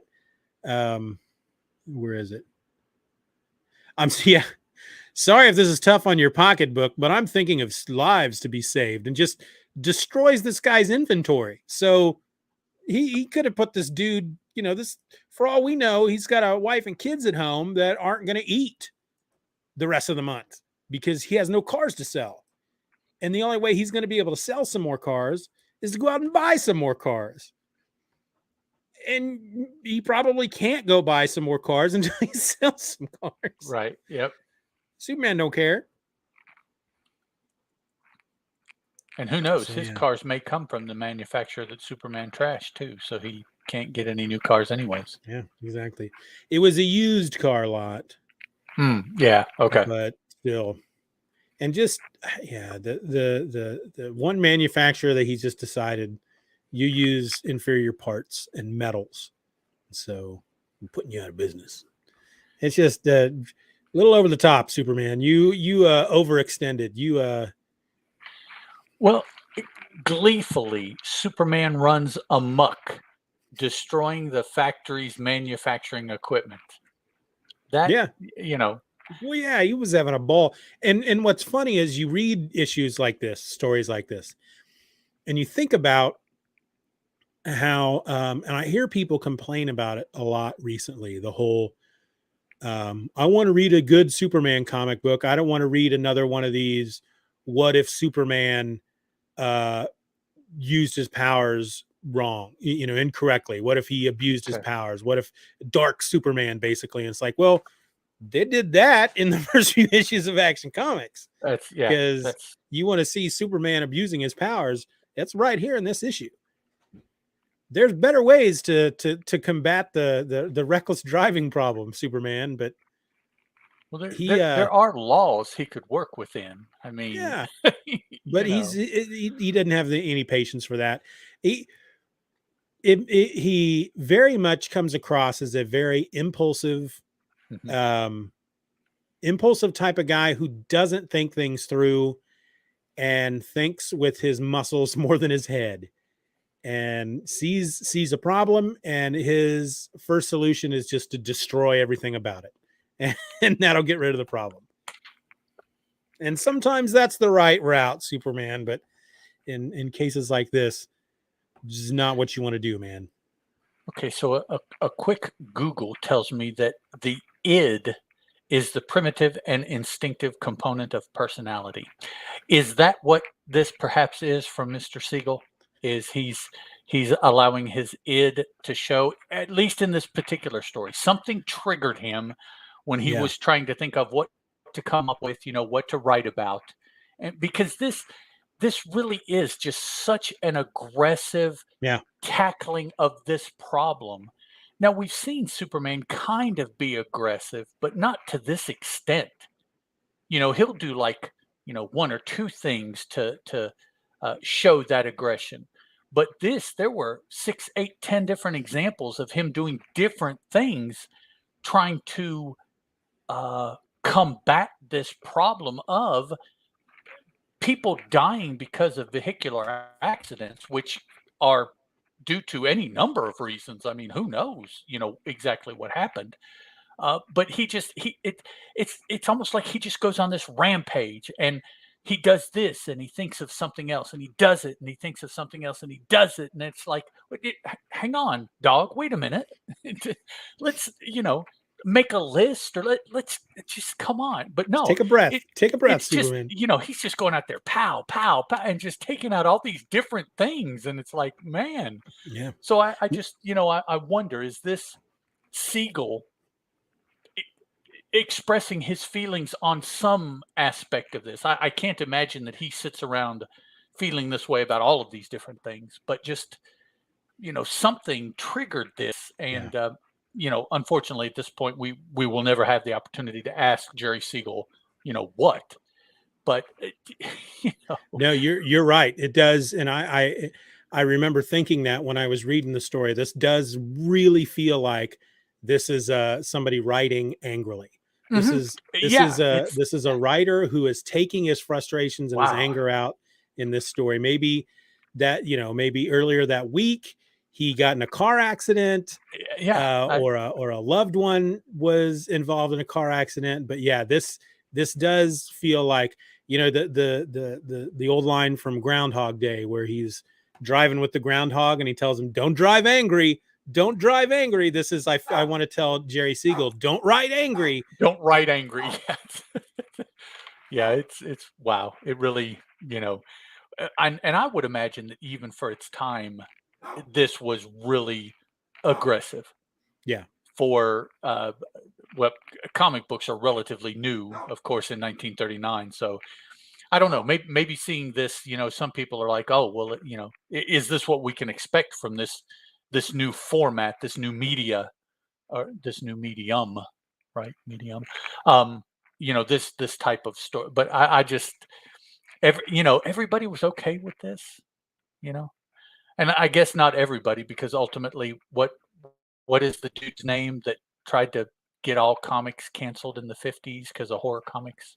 Wortham. Wortham, yeah, maybe I don't know, maybe maybe this had an effect on him as a youngster. He read this Maybe. and he was like, "Oh, no." All right, I gotta go see what's going on with this dog again. Okay, Maybe go I'll, check the I'll try dog. try to take him back into that bedroom, but I'll be right back. All right. Entertain Doug. Okay. Um, entertain. So I went out today after work, and there's a local club in my area of disc golfers. I've been a member for the past 5 or 6 years. Yes, 54, fat, and I managed to disc golf. So I do what I can. Um, had a pretty good showing. We played doubles today. Today was the start of what we call our fall league. Although, of course, we know it's not fall, but that's about when it ends. Is in the fall. It's 12 weeks, so it's a fall league. Doubles on Monday, singles on Thursdays. We have two different courses that we play, and then we have two different sets of tees at each course. So we play course A TA, course B TA, course A TB, et cetera, et cetera. Um, and for those of you that don't know disc golf, it's just like playing golf, only you do it with frisbees instead of hitting a ball. Essentially, that's what it is. You have a tee, a place to stand, and you have a catcher, a basket with chains to help stop the disc so it goes in the basket that you aim for. Yes, Doug, actually, the weather today was beautiful. Still a little bit hotter than what I like to call the fat boy really appreciates. But it was much more tolerable than it was like Stephen and I were talking just a couple days ago when it was like in the 90s. Today it was probably in the middle upper 70s. For me, I kind of like the lowish 70s to play in, but I still managed to play in shorts and a t-shirt. So I mean, it was warm enough. But yeah, I kind of use disc golf as my excuse to go exercise, because otherwise I really don't, to be honest. I am in rather poor shape because of that, but c'est la vie. But yeah, had a good time. Had a good time. Played pretty well today. I didn't embarrass my partner too much, so that's always good. And it's the way we do it. Our doubles is random doubles. We divide everybody there. We know everybody. And we know how well they play. We divide them into an A pool and a B pool. So you've got the better players in the A pool and the not better players in the B pool. And so you random draw, team up an A and a B, and that's the teams. We had 25, I think, show up today. Now we won't maintain that many people. It'll diminish as the season goes through. But good time. We had probably four or five females play. We don't have very many in this area that really seem to play disc golf. So any girls slash women that we see come out and play, those of us that really care like the fact that we are attracting the females in the area to come out and play, because Mostly it's just a bunch of us dudes, and you know, dudes are everywhere doing everything. So seeing females play is pretty cool. Doug, my wife and I went to Heroes Con Sunday. We live about 3 hours from Charlotte, so it was a day trip. It was a long day trip, 3 hours down and 3 hours back. But yeah, we went down there and spent about 5 hours there, spending some money, talking to some people, schmoozing, running into some other podcasters that we know. So we went. This is, of course, this is the first time in since 19 or 2019, since 2019, I guess, that they've had the con. So my wife and I were on a run of like 10 or 11 years straight that we've gone. And we, didn't necessarily, we're still a little bit COVID shy, and so we're like, well, but we already had the tickets because we had bought them and they just carried over. So we thought, well, we'll go ahead and go down there. Well, Doug, yeah, I'm sorry that I missed you too, but I mean, man, the people that are there and everything, we didn't set anything up. We could have walked right by each other and we didn't even realize it. I didn't have any gang signs or anything on, so you wouldn't have known me for sure. So it's not your fault. What did I miss? Were you both at Heroes Con? Yes, as a matter of fact. And so maybe next year. And again, my wife and I pretty much decided just a day or two before, so we didn't really have a chance to tell anybody or throw up pictures of my ugly mug and say, this is me, look for me, or anything. We just went and did it. In the future, definitely, if we plan ahead to do it, we'll I'll get on all my social medias and tell people and whatever. I'll make sure to wear something in particular, or some, maybe I still have this kind of sets. Trust me, looking around at Heroes, this sets me apart to some extent, not completely, but to some extent, so. It was you would okay. First of all, that's awesome that was your first real con, because Heroes rocks. Being there all 3 days is definitely the way to do it. Do one part of it Friday, one part of it Saturday, and do all your purchasing Sunday. You can purchase anytime, but of course everybody is like doing the deals on Sunday, depending. There was one booth that we stopped at that we wanted to go to, and we wanted to hit up their back issues, but like 80% of what we wanted to look through, they'd already sold by the time we got there Sunday. So that's kind of the give and take you have by waiting till Sunday. But yeah, Heroes is an excellent first convention, man. If anybody is anywhere near Heroes, I always recommend they go to it, even if it's just for one day. 3 days is kind of a, that's a commitment. But yeah, go one day. I would recommend Sunday. Less people there if you're not all that comfortable with pressing crowds and things like that. Sunday is a good day. You will miss out on some of the creators, which I think is bad form, but they don't stay for Sundays. They do Friday and Saturday because that's when the bulk of the people there, but then they've got to, whatever their excuse is, and they're not there on Sunday. Okay. You can't, not really much you can do about that. They don't necessarily tell you ahead of time. When you look at the schedule, the convention is 3 days and somebody's going to be there. So you assume, well, they're going to be there all 3 days. But, if they bug out on you and you were planning to stop and talk to them Sunday, yeah, that kind of sucks much. But, and I know how this is going to sound, but the creators who are there for the fans will be there all 3 days. And I'm not trying to be mean about it, but there are creators who are there for other reasons than to make themselves available to the fans. If that's what the creators want to do, they will be there all 3 days. So that's, okay. So Steven, did you get the dog straightened away there? He's eating again. He went outside. So okay. Well, that's what he was telling me is he needed to go outside, man. Pretty much, yeah. Okay. So he may let us finish up this episode and do a whole new one. He may not. We'll see. We'll see. I don't really have anything else that I was wanting to throw out there about this crazy Clark Kent dude here and the trashing of all the reckless driver accoutrement. Yeah, I don't have anything else. as well. So I'll go ahead and wrap it up. I want to thank everyone for listening to this episode of the Superman Super Show. If you want to drop us a line, you can do that at the supermansupershow@gmail.com. And then if you want to help us in any way, you can rate the show over at Apple Podcasts. That is, from what I'm told, if you listen to your shows through Apple Podcasts and then you rate the not the episode, but the podcast in general, the more ratings a podcast has, the higher up in the algorithms it is. So if somebody goes out there and searches for Superman, the more ratings we have, the higher up in the list we will show if somebody goes out there and does a search. And then of course, beyond that, just tell everybody about it. I asked, I know for just another fanboy, I put a tweet out just before Heroes Con telling everybody, if you're going, tell every single person you meet about Just Another Fanboy.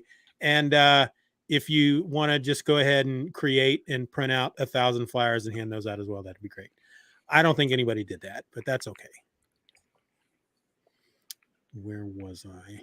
I dropped this onto a different window. So it's okay. Here we go.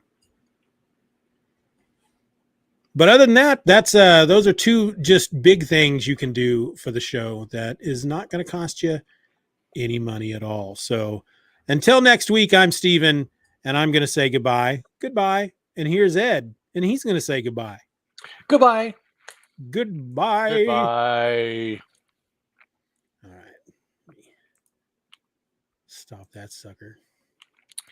Doug, Saturday was crazy. Now that it kind of surprises me that Friday wasn't really bad because, again, that's the first day that they've had convention-y stuff in, 3 years there.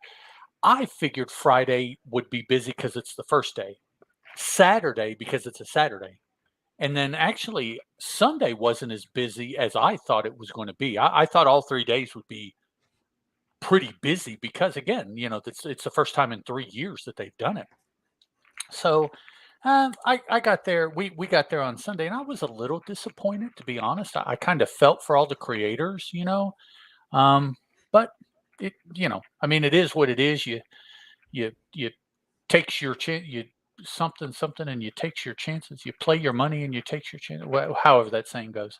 So that's. Doug, who were your, let's say, your top 3 favorite creators that you met at the con? And while he's thinking about that and typing that in, did you, Ed, did you go see Keith Cunningham? Do you know? I saw Keith. He was he had a booth next to Luke Whittemore. No, Luke's last name escaped me. Luke has been around. I've known about Luke through podcasting since way back in the early days. Is he a writer? Yeah, and he's an artist. He's got a very cartoony kind of style. Okay. He had several comic books, but he also had like 3 or 4 prose anthologies that he had written one of the stories in also that he was selling. The Luke did, or Keith? Luke. Was one of the anthologies a prose anthology, a Western? Yes. Yeah. Okay. I know who you're talking about then. Yeah. I didn't stop and see Keith, but he was in the booth right next to him. Personally, I don't know Keith, so Luke. Luke is very, very equipped at getting your attention to tell you about his product. Nice. And so I'm caught up on his stuff. So I try to, as discreetly as I can, not trigger, but we triggered. And so he told us about the anthologies, and all of this I say can be taken kind of in a bad way, but I don't mean it to be bad. The vast majority of the creators there, you're going to walk by anyways, because there's nothing that draws you in. Yeah. And with Luke, that's just, for me, that's just the case. I'm not a huge fan of his style of artwork. A lot of his stuff that I've seen skews for a younger audience than myself. And, I have nothing against the man. I don't know him so I just know that traditionally, what he has at his booths just doesn't interest me. And, between he and I standing there for 45 seconds, a minute, it doesn't do anything for either one of us. So I try not to that's all. Luke Foster. That's his name. Foster. And the Western anthology was 8 Gunshots. So if you're watching this, check that out. And then Keith, who was on an episode of Just Another Fanboy a month ago, maybe, he self-published a book of short stories. He's Secret Highways. He's gonna punch me because I keep forgetting the name. Because you didn't know. No, it was almost a running joke in the episode because I kept thinking Stranger Things. Oh, okay. But it's Secret Highways. So close. Yeah. I could see the the confusion there. All right, let me make sure I saved this. All right. And okay.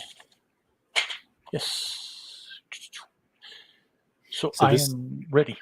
So other than, of course, the feedback episode, this is going to be our first Superman story that is not in Action Comics. Right. Daniel Warren Johnson. I am deeply smitten with Daniel Warren Johnson. Indeed. Stephanie Phillips. Grimm. Yeah. Michael Golden. Golden. Ooh. Dan Panosian. David Peterson. That's the Alice Ever After. Yeah. David Peterson's the mouse guard guy, right? Yes. And I went up to David and I stood there and he was drawing, and he finally looked up at me and I said, this is me and I'm going to be that guy. I said, so David, when can we expect the next mouse guard volume? And he just laughed. You take a swipe at you? No. It is called Weasel War. The first issue is done. Apparently, it's going to be 6 issues. They're going to be 36 pages an issue. And there will be one collection after all 6 issues. Nice. And beyond that, that's about as far as, I don't know, he was, wanting to say. He did have a story about how he and Archaea, the publisher, were kind of going back and forth about issues because of collections and how many and how to do it. And when he got done with this first issue and he saw that it was 36 pages, he's like, okay, that decides it. And so he went to him and said, it's going to be 6 issues. They're going to be 36 pages each, and there's not going to be a place to break. So you're going to have to put all 6 issues in one book. And he said they were like, okay. And I told him, I said, I can understand that. I said, because I think at this point, with the fandom that you have, if you write it, they will come. Yeah, it doesn't matter how you put it out. So he's gotten to a point with that book that he can call the shots. Now he has been doing a couple of the mini series that IDW has been putting out with the Usagi character. Oh, nice. They have been going back to the very beginning of Usagi and reprinting storylines in color when they were originally black and white. And they have put out 3 6-issue series so far. And the second and third series, he did I think he did the only cover, the A cover, for all 6 of both of those series. Nice. So that's 12 straight issues now that he has done the cover. And that was the end of it, apparently. I kind of got he said that he is more than willing to do more if they want him to. And that's how he put it. So I was like, oh, so either they're not going to do any more or they don't want you to do covers anymore. Or, so it seemed an interesting parting by how he said it. So, yeah. I remember that first Mouse Guard trade. It came out on hardcover, and I think that was during the first round of Just Another Fanboy, because I got that first hardcover, and my son, who would have been 6 or 7 at the time, maybe, just friggin' matter. It's on his shelf. Okay. He still has it on his. So is my Bone 1 volume collection. He really liked that too. So it's on both. Those are on his shelf. So, which is probably good because I don't take care of my stuff very well. So Well, you have cats that knock shit down. That's right. So it's you can't trust them. No, they're shifty. They can be. But Daniel Warren Johnson, deeply smitten. Murder Falcon was the first thing from him that I've read and picked it up simply because of the name and the fact that there was a dude with a long hair and a guitar on the front cover of the first issue. And I thought I'd some folks were saying some good things about it. And I thought this looks interesting. And oh my gosh, if you've ever read anything from Daniel Warren Johnson, especially his creator-owned stuff, there's not a lot of it, but he just is so good about, you get into the story and it's as you progress, as a story should, it just keeps getting bigger and bigger and bigger. And then yet there's a very personal element to it as well, especially with Murder Falcon. And I was almost in tears by the end of it. It's a good book. And did you a power bomb? I got that first issue. Did you pick up his latest? Yeah, I can't not get stuff that he puts out. I mean, even his Beta Ray Bill. I mean, I've got the freaking Marvel app, but I still bought those issues because he's probably one of my top guys right now, Daniel Warren Johnson.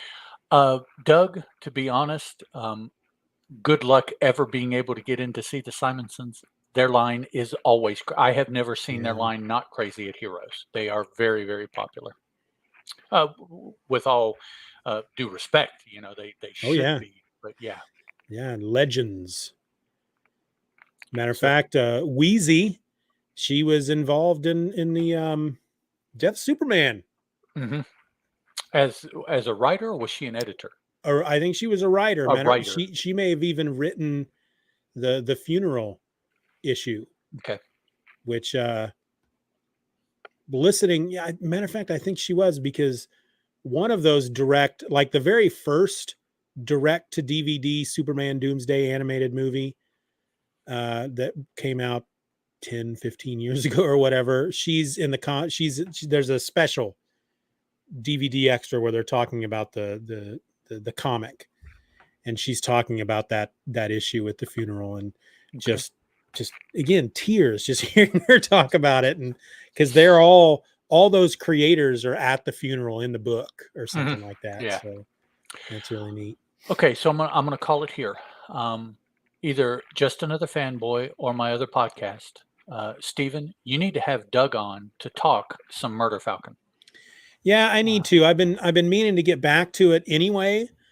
Because there you go. The very first episode of the reboot, I guess you could say, of Just Another Fanboy 2019, that very first episode is Middle Earth and Murder Falcon. I've been meaning to get back to it.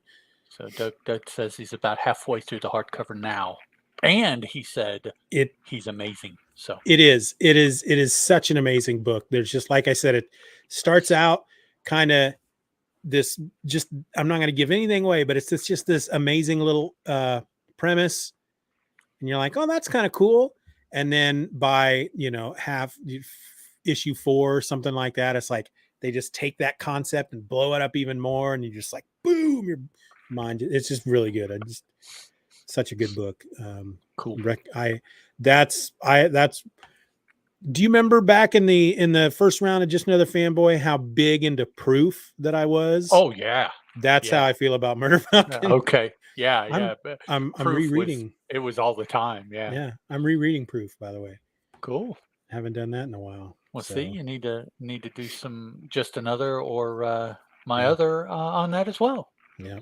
See, you always say that you don't know but it's like, you've got stuff that you can talk about, man. Sit down and talk about it. I know. It's there.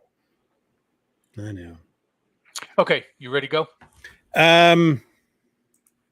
Yeah, I've been recording that whole time. Yeah, I think I have to. Let's see. Isn't that the point? Okay, so count us down. Countdown. 3, 2, 1. All right. Keep on rolling. Oh, no, I'm sorry.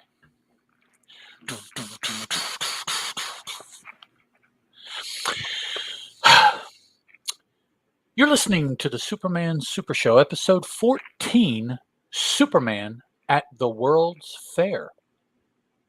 Hello and welcome to an all-new episode of the Superman Super Show. I'm a host. My name's Ed. And 1,000 miles over there to my left, although I'm pointing the other way on the screen. That's what threw me. So it's right. Okay. 1,000 miles over there to my left is another host, Mr. Steeven Orr. That's me, folks. And, this is a perfect place. We would banter here.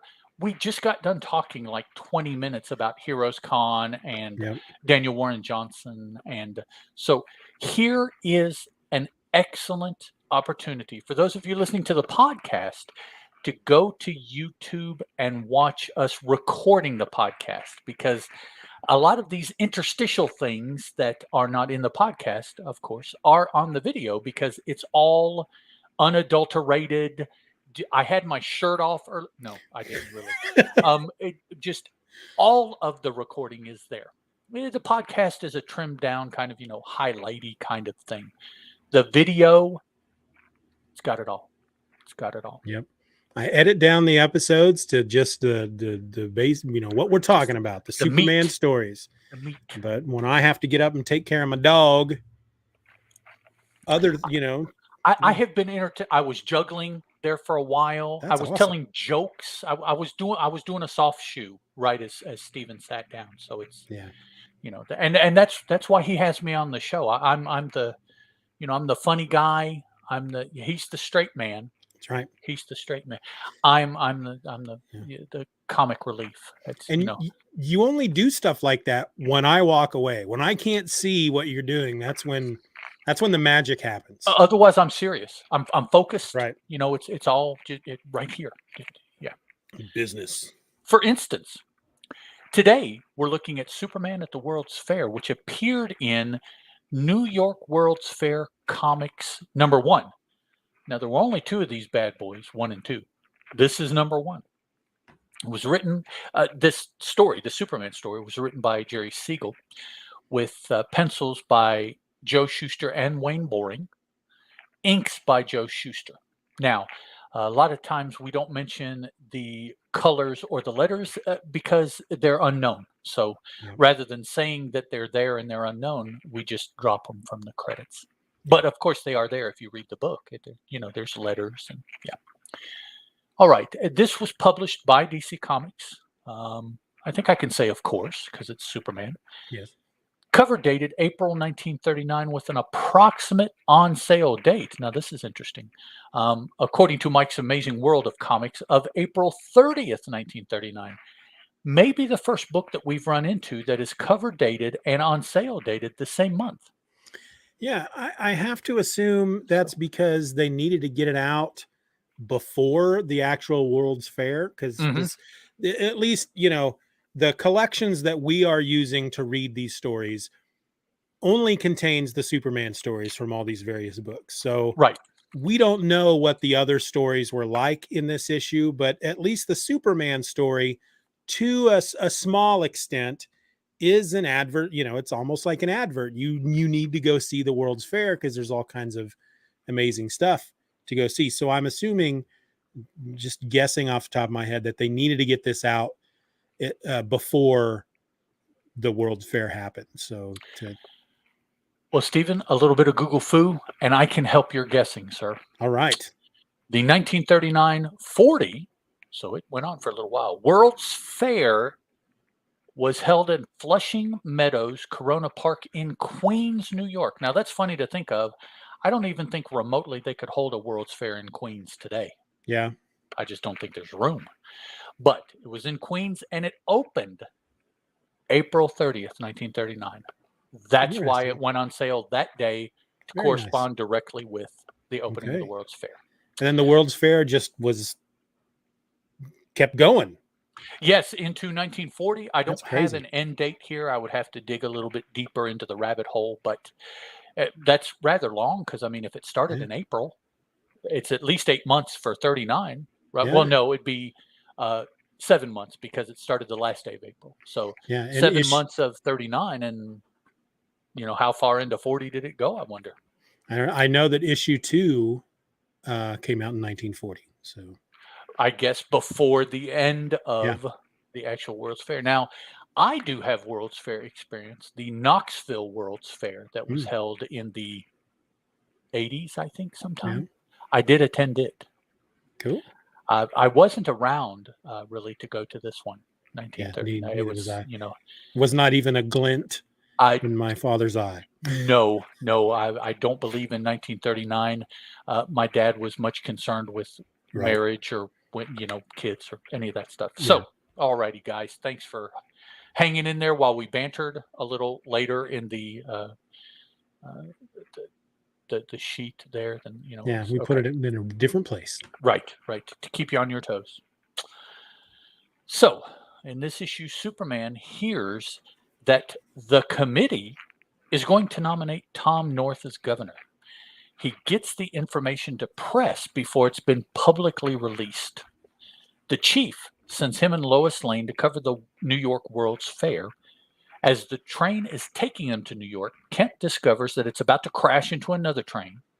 He leaps in between the two trains and uses his strength to bring them to a stop. Kind of that standing. And on the podcast, of course, this will not work, but on the video, you can see. Oh, yeah. This is, You're doing it very well. Thank you. When they get to the World's Fair, Superman, he hears about an exhibit on infantile paralysis. Wow, it got all serious. Yeah. That's not going to be finished in time, so he springs into action, completes the necessary excavations by driving pilings into the swamp and doing some other construction-y things, ultimately completing the exhibit. He jumps to the top of the Trilon in order to locate Lois Lane. He catches up with her, and they run into Nick Stone, a noted criminal. He decides to pretend to be knocked unconscious to see what happens. Stone takes Lane back to his hideout and tells her his plan. It's all bad guys are wont to do. This is his plan, to have his henchmen steal the Ronnie, I guess that's how you say it, jewels that are being exhibited when fireworks go off at the World's Fair. As Stone is about to shoot Lane, Superman shows up. He snatches the bullet out of the air just 2 inches from her head. Superman rushes back to the World's Fair just as the fireworks are going off. He gets to the ground just as the 2 crooks are running away. Chases after them, pulls them out of their car, and drags them back to the police. For good measure, he saves a parachutist whose chute has failed to open. Lois Lane jumps on him at just that moment. She plants a kiss on his cheek before he's able to jump off. And that's the end of the story. This was kind of fun. I have to wonder, because his previous story, his previous appearance was him destroying cars all over town. If they were asked to make him a bit more heroic in this issue, in this story, because maybe with it being a World's Fair, almost commemorative issue, that they thought that they would probably have maybe a lot of new readers who may come in and see Superman. But it almost harkens back to the first couple of stories in Action Comics, because he is just saving, he's coming to the rescue over and over and over, just really quick, just all this stuff that just keeps happening. It's very, very fast paced, very kind of fun. The scene where he stops the 2 trains was really awesome. Really enjoyed that panel, and the panels where he grabs the bullet out of midair before he races the bullet, which we've seen him do once before, right? But this time he actually reached out and snatched the bullet out of the air, which was pretty cool. And it actually said in the comic 2 inches from her head. Yeah. So, you look at 2 inches. If you look at your finger, the first 2 digits of your first finger, that's approximately 2 inches. So that's how close that bullet got before he snatched it. Yeah. I'm thinking Lois was sweating. Oh yeah. Oh yeah. And I like the scene here, panels 5, 6, and 7, where he leaps. Okay, because Superman still can't fly, so he's jumping everywhere. But he's going to listen into the committee, which of course is not cool. And he leaps up and catches the ledge and pulls himself on up to the ledge. Yeah. And I just thought, particularly in mind with Superman now, it's like it's refreshing to see that there was a beginnings to, he couldn't always, fly around the planet and make time go backwards, and all these. It's like, no, used to be all he could do was just jump real high, and the rest was like normal stuff that the rest of us would have to do to, to do this stuff. But I just thought that was funny. The scene. And this is for you video folks, people. The scene of him jumping up, he's jumping like this, and you can see the action lines as he's going through the. You picture this, and you put it like this, and that's him flying. Yep. But he's jumping. I just thought, okay, this is the beginnings of the flying Superman. How they're going to draw him later, but here he's just jumping straight up. Yeah. Using his powers to get a scoop, it's very much something Peter Parker would do. Yeah, kind of not cool, but okay. And the fact that he releases it before that it's actually announced, it's like a dog. Yeah, they got to press on that sucker quick. Yeah, boy. Unless they were convening in this committee for over a day. Because they come out of the meeting and the paper is already printed with the headline showing who they picked. What was it? The Nixon election that you've seen papers that have both because they didn't know how it was going to be. That way they could get it out as soon as it was announced. Yeah. Nixon and not Kissinger. Dewey something, but I remember seeing those pictures of somebody standing there actually with both papers because they just did a headline not knowing. Yep. And when he stops the 2 trains, he is just in his suit. His suit and tie. He's in his Clark Kent suit. He does not have time to change into Superman. Yeah, because as Clark, he was standing at the end of the train getting some air or whatever, and he noticed in the distance the train coming at him. They had some signal issues. And he's like, oh crap, got to do something. And so he jumps up, runs down the length of one train, jumps in the front of it. Really, I was really, this story was just almost like a breath of fresh air compared to the last story where he was destroying cars. It's very fun. Yeah, very fun. And just, that sequence of him running down the length of the train, jumping between the 2 of them, and again, him catching that bullet was just, they were both just super cool. And I really felt like this was Superman being Superman. Right. Even when he's doing, all the 12 tasks of Hercules here in completing the infantile paralysis exhibit. He's digging with the steam shovel, the shovel part. He broke it off of the, and then he dumps a truck of wood and things to create the pilings, and then he dumps like sand or cement onto the pilings to make it a platform to build on. And then he goes and gets some trees and he shoves some trees into the ground to decorate. It's like, so it's just Superman doing good deeds. That's what it was. It was, he wasn't having to save anybody. He was just using his extra stuff, his extra powers, just to do good deeds. Yep. Yeah. He wasn't fighting back against, again, the prison reform of reckless drivers. the tyranny of oil well corruption. Yes. So it's and we get some great stuff with the more Lois and Clark with their relationship and how she does not like old Clark. She got issues with Clark. Right. She's very, he is the one who is invited. The chief gives him the assignment. Right. For the World's Fair. He originally goes to see the chief because he wants to take a vacation. And the chief says, no, I want you to go cover the World's Fair. And he's like, neat. That's where I was going to go on vacation. And he's the one that brings up, maybe Lois should come with me. And right. And we get the female perspective. Yeah. Well, yeah, exactly. And so he tells Lois that she gets to go and she's really excited. But then he tells her that he's coming with her. And she's not that happy about that. And then they're on the train.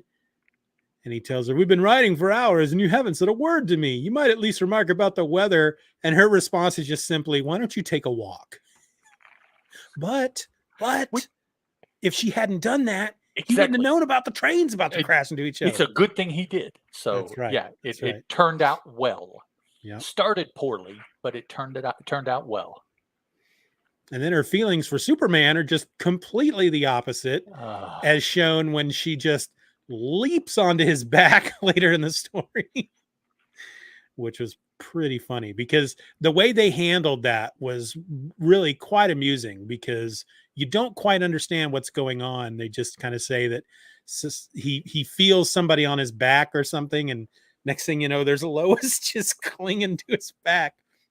That's now crazy. He had just saved her. So yes. Things were a little bit more raw than, perhaps they normally would have been. Yeah. He saved her, gave her a jumpy ride, to safety through the fireworks, maybe up in the air, being held by Superman with the firework. Maybe that was very romantic. So she was a little bit more amorous than usual as far as Superman's her feelings for Superman. So and yeah, like you said, he saves the parachutist, and then when he sets him down, basically, she takes the opportunity because she's nearby and jumps on him. Just leaps on his back. I mean, literally, she's got her legs wrapped around his waist and her arms wrapped around his neck. And yeah. And his response, in an effort to frighten Lois away, Superman somersaults violently through the air. Now, of course, he wouldn't have let her fall.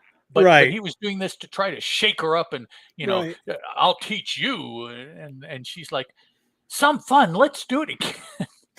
like a wild horse trying to buck off a rider. I mean, that was crazy. That was a lot of fun. Gives him a kiss on the cheek and he's stunned and sorry, got to leave. Someone's coming. Yeah. And she says, wait, take me with you. Yeah. And didn't he say something to himself there where it's like he has to come up with I need to come up with an idea to get out of this. Yeah, gosh, I've got to think fast to get out of this. Which, again, I think just only goes to prove that the Superman of this time is not very smart because his big idea is, there's someone coming. I have to leave. And and then it's Clark. Maybe naive. Yeah. Rather than not smart. Let's say that he's very naive still. He thinks he is just a farm boy from where? From Kansas. That's true. Kansas. That's so it's no, and I'm not trying to disparage on Kansasians but he's just a farm boy raised by Ma and Pa on the farm, dealing with a potentially aggressive metropolitan, maybe cosmopolitan kind of female here. He's not used to that kind of stuff. No, not yet. Not yet. It's not until I think the Silver Age they give him kind of like a super brain. They kind of figure he's super everywhere else. He should have a super brain as well. Super smart, super intuitive, super all those brain kind of exercises. Yep. And so when he takes off, says someone's coming, and I don't have it in front of me. You got it in front of you. What's her response when Clark shows up? Oh, he shows up because this is who was coming, was Clark. Yeah. So, and he zips away and he changes and he comes back. He says, "Here you are. I've looked everywhere." And she says, You would have to come just in time to spoil everything. I hate you." Wow. That's what she says. Those are her words. Yeah, wow. She spits out the final dagger. I hate you. Yeah. It's really kind of a ham-fisted way to do the whole will they, won't they kind of thing, it's. And none of this really seems to leave a mark on Clark. He brushes it off. It doesn't really seem to hurt his feelings at all. Yeah. Yeah. And maybe because he knows that he is the same person that she's in love with. I don't know, but he never seems to take it poorly. I mean, come on, I hate you. That's hard. You could say a lot of things. Yeah. Coming to mind to say I hate you. Right. That's just very. That is, to me, that is strong language. Hate is the absolute worst. It really is, man. And you're right. Maybe he's like he's just like, well, but you love part of me. Yeah, joke's on you. You just don't realize it yet. Yes. You just wait. One of these days, yeah. But I could see him in his room sitting in his chair kind of cackling to himself because, especially on a day like today where she talked like that to Clark, but jumped and gave a kiss to Superman. It's just like really both. Yeah. Yeah. But that's the one thing that it seems that they have introduced just almost straight from the beginning is they haven't quite said it yet, but it's the whole Clark obviously is in love with Lois. He knows that he could get Lois if he told her he was Superman, but he doesn't want to get her that way. He wants her to like him for him, not because of the fact that he's also Superman. And again, they haven't quite spelled that out yet, but that's really what's kind of going on. And that's always been a big thing with them before he does finally end up telling her. Once she does fall in love with him as Clark, that's when he tells her that he's Superman, and they get married and all that junk. So who is it? Is it Matchbox 20 that has the song "She Likes Me for Me"? Not because I sing like Pavarotti or because I'm such a hottie. Is that Matchbox 20? I forget who that is. Sorry, guys. That's my weak ass way of trying to be clever with the 90s music lyrics. Speaking of 90s music, and this even has a Superman reference. Have you ever heard the song "Pocket Full of Kryptonite"? Yes, absolutely. Love that song. That's Spin Doctors. Spin Doctors. Yes. Yeah. Love that song. Come on downtown and stay with me tonight. I've got a pocket full of kryptonite. Yep. Love that. Love it. Early Spin Doctors, like first or second album. Not the later Spin Doctors when they got some of the New Orleans musician family members to play drums, and that was looked like a Hasidic diamond merchant with the hat and the dreads. If y'all don't know what we're talking about, I encourage you to look it up if you're if you're a Superman fan, because it's a good song. Not only is it catchy, it's a good song. It's all about Jimmy Olsen, who is in love with Lois Lane. Mm-hmm. He's kind of jealous that she spends all her time with Superman, and he's basically telling her, come on downtown and stay with me tonight. I got a pocket full of kryptonite, so we don't have to worry about Superman. That he has to compete with Superman. Right. It's a good tune. Yep. All right. I don't know that there's anything else I quite want to say about this. We get a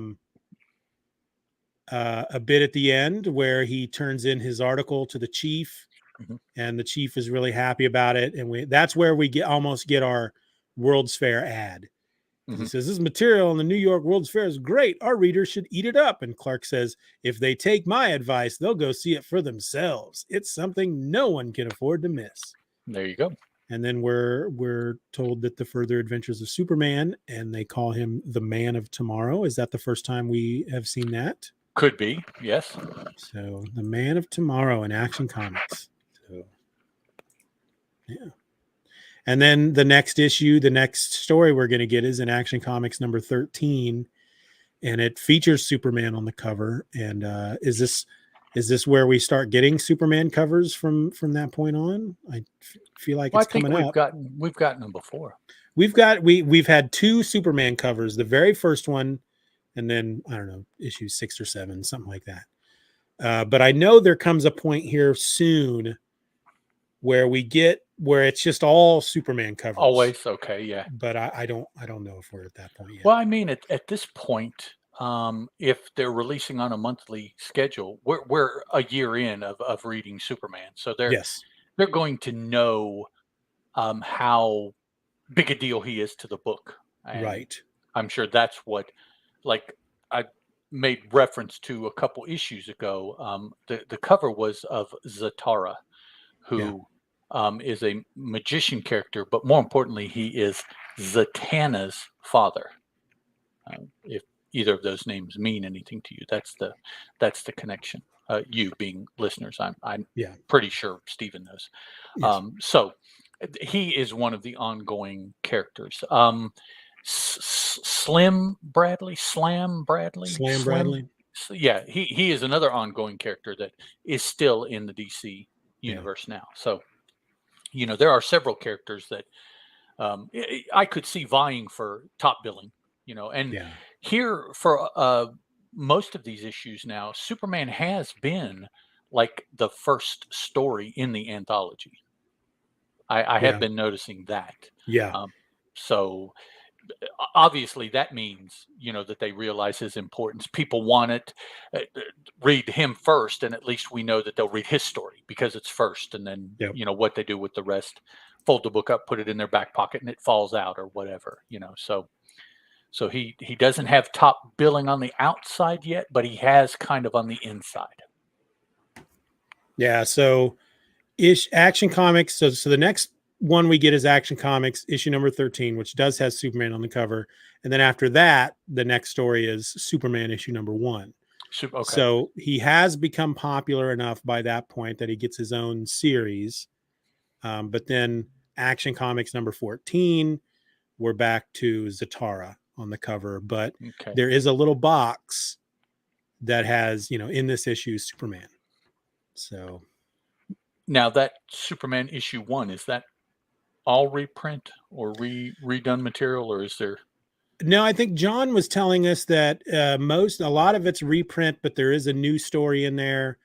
And just looking through it now, I'm seeing new stuff. Story looks new. Now they have the origin strip here at the beginning. Of course, that's all a rehash. But once you get into the story, outer waiting room of the Daily Star, and that looks new. So then I think, of course, as time goes, there are more new and less reprint until at some point.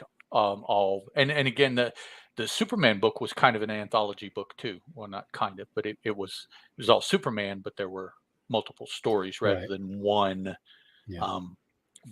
50 or 60 page story. I guess that's still kind of a test for writers to write something that long, so they still continue to break it up. And then that's the point when these episodes will start becoming much longer.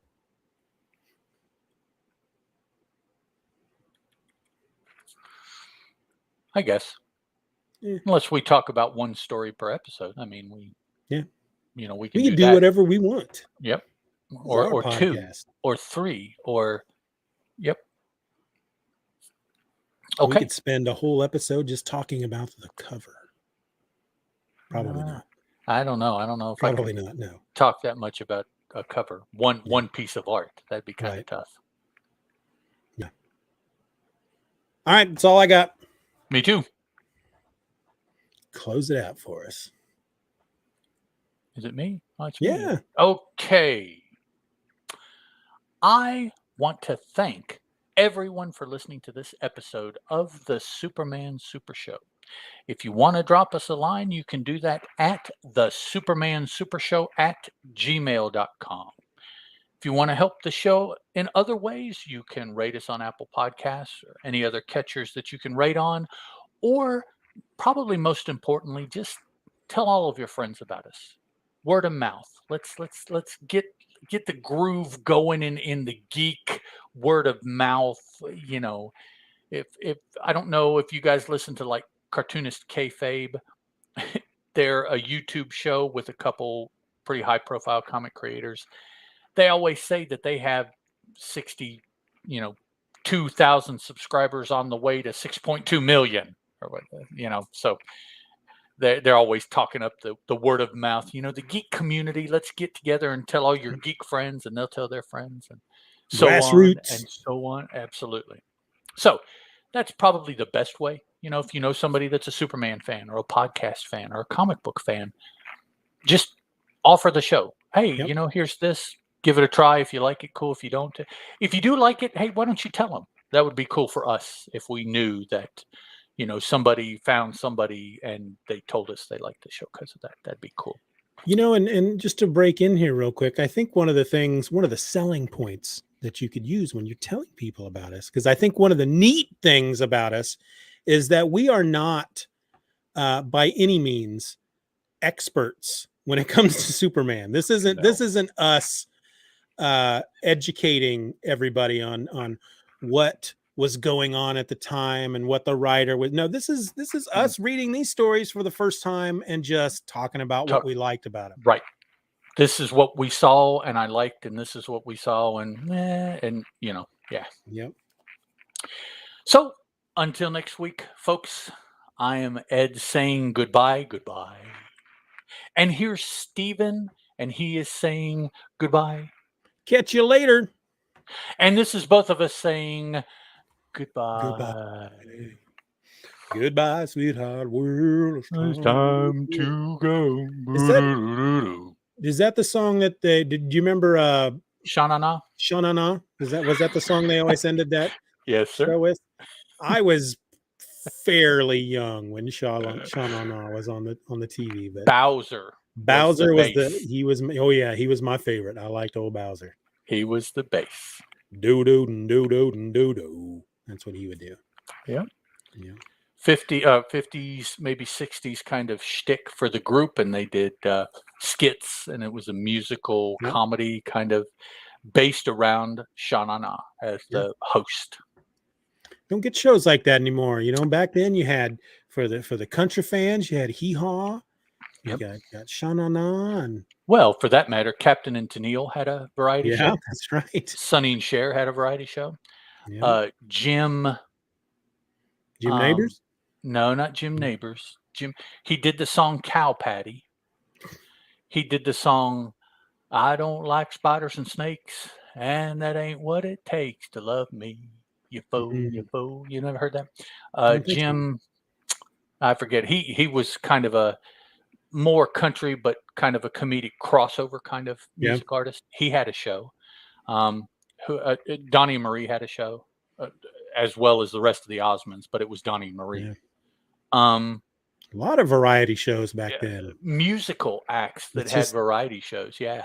It's just weird how, that stuff just kind of went away. And if you remember, a lot of the sitcoms from the 70s and then into maybe the first part of the 80s, there always seemed to be that episode where they did some type of talent show, because most of the people back then who were in the business, they didn't just act, they danced, they sang, they did all that stuff. Right. So they could showcase a lot of that. Those variety entertainers. They could do it literally. They could do it all. Yep. There was act, always music, dance, comedy. Yeah. And that is something that I think, unless they come from a certain origin, that a lot of our entertainers nowadays, they don't do. They're just focused on they're focused on the one thing. Whichever it is, they just sing with auto tune. They just act. Whereas you got to be older, 40s, 50s, 60s. Those are the ages of the people in order to get somebody that was educated across the spectrum as far as entertainment, and they can do it all. They just kind of focused in on one or two things, but Yeah. My wife and I talk about stuff like that all the time. Very literally, they don't make shows like that anymore. They don't make songs like that anymore. They don't, and it's all true. It's become very specialized and has a lot of ways, I think, lost some of its soul because of that. It's it's for money. It's not for at least our impression is, Right. We're old. Okay. Yeah. I was having a conversation with my girls just last week because we were watching a YouTube video and somebody brought up the watching MTV back in the day and watching certain videos, and the other person was they just kept coming back to it. They're like, okay, wait a minute, hold on. Are you saying that MTV just only played music videos and you had to just sit and watch 24 you had hours no a day? idea when there was no schedule? Nope. It's like I'm just sitting there watching this going, it's like the radio, but it was on TV. It's not that hard of a concept to grasp. But my girls were also like, so did they just make videos just for that channel? And I said, well, I mean, yeah, I'm sure there were local stations that played videos as well. But it was a marketing thing to a certain extent. And I said, you got to understand that when your dad was a kid, we couldn't just, if I wanted to listen to a certain song whenever I wanted to, I had to go to the store and buy the album or buy the single. Yeah. And if I couldn't do that, then I had to literally sit in front of the radio with the tape in the tape deck with the record button pressed, listening, with a pause button, listening to the radio. It's like, so starting, then hit the pause button to get most of the song, And the best way to do that was the weekly countdowns, because you knew the song would be on that if it was popular enough. Exactly. Yeah. So. I have a very distinctive memory. I don't know why it's only just one song that I have this memory for, but it was Billy Squier, Everybody Wants You. Okay. And every night, one of our radio stations would do like one of those top 10 countdowns, and it had been on the last couple of nights, and I'm like, I got to get this song on tape. And you knew sat there in front of the radio for that whole hour, and finally I got it. And of course, you're getting the DJ talking through the first 10 seconds of the song and the last 10-15 seconds of the song, but you didn't care. You didn't know any different back then. But you could listen to it whenever you wanted to. Exactly. As many times as you wanted to. You wouldn't have to just wait and maybe hear. No, you had it on tape. And I've got 8 other songs on this tape too, man. This is it. Yeah. Crazy. Yeah. It's crazy. That was crazy how far we've come in such a short amount of time in the grand scheme of things. Far in some ways, again, though, with the loss of some some heart. So Casey Kasem, yes. Douglas, good call. Yes, yeah, that's right. Casey Kasem. There's one of our local stations still plays old the Casey Kasem countdown, like on Sundays. Sure, right. It's pretty neat. The long distance dedication and all that. Yeah. I would when I was working a second job at Walgreens, I would always work on Sundays, and I would listen to it on the way to work. And that show went on for like 3 hours. Sure, and so I'd listen to it on the way to work. I'd go out to lunch and listen to it. And they didn't necessarily play them each Sunday in order. They would kind of like, this one's coming from 1979. This is January 1st, 1979. Right. And that's the show that they would play that day. And it's neat that they still have all that stuff, that they can play. Yeah, I know they kind of do that same thing on satellite radio. Yeah. We have Sirius, and we have programmed 70s, 80s, and 90s. Yep. And they will play one of the channels on whatever their day that week in one of the years of their decade. So you can go to the car and go driving, and Thursday night will be that same calendar week from 1986, and they'll be playing the top 40. Nice. And not only that, but the voices are the VJs from MTV that you were talking about. Yeah. So it's not Casey Kasem, but it is the MTV voices, and it is those songs that that you wanted to hear from the 80s or the 90s or Yeah. So it's a lot of fun to use that to go back. Yeah. Very nostalgic. I remember when nostalgic. Yeah. I'm nostalgia is a big deal, and it's getting to be a bigger deal the older I get. Yeah. And I'm sure I'm like any number of other people that way too. So yeah. And it's nice to be able to take my phone and go, you know what? I want to listen. I haven't heard this song in a while. I want to listen to it. It's right there at my fingertips. Yes. Boom, boom, boom. I can listen to it. But at the same time, it's more fun if it just comes out, you're listening to the radio and suddenly the song comes on that you haven't heard in years. And it's just like, oh, wow. I had to explain to him, I'm like, TV was the same way. You couldn't, if you wanted to watch an episode of a TV show, you had to be in front of the TV when it aired. Yes. Or you waited for the rerun if it happened, or you hoped that it would go in syndication and you could watch it on a local station, later. And if you had a favorite episode, you really had no way of knowing when that would show up in the reruns. Yep. You just had to watch the reruns every time it was on. Yeah. That's the only option you had from 5 to 8. You had to be in front of the TV at that time slot to catch an episode of whatever, and maybe you would get to catch your favorite eventually. And we have the YouTube TV, and it has live TV on it. And I've tried to sit down at certain scheduled times to watch shows, but that's been driven out of me a long time ago. Yeah. Having things on demand is definitely spoils you. Yeah.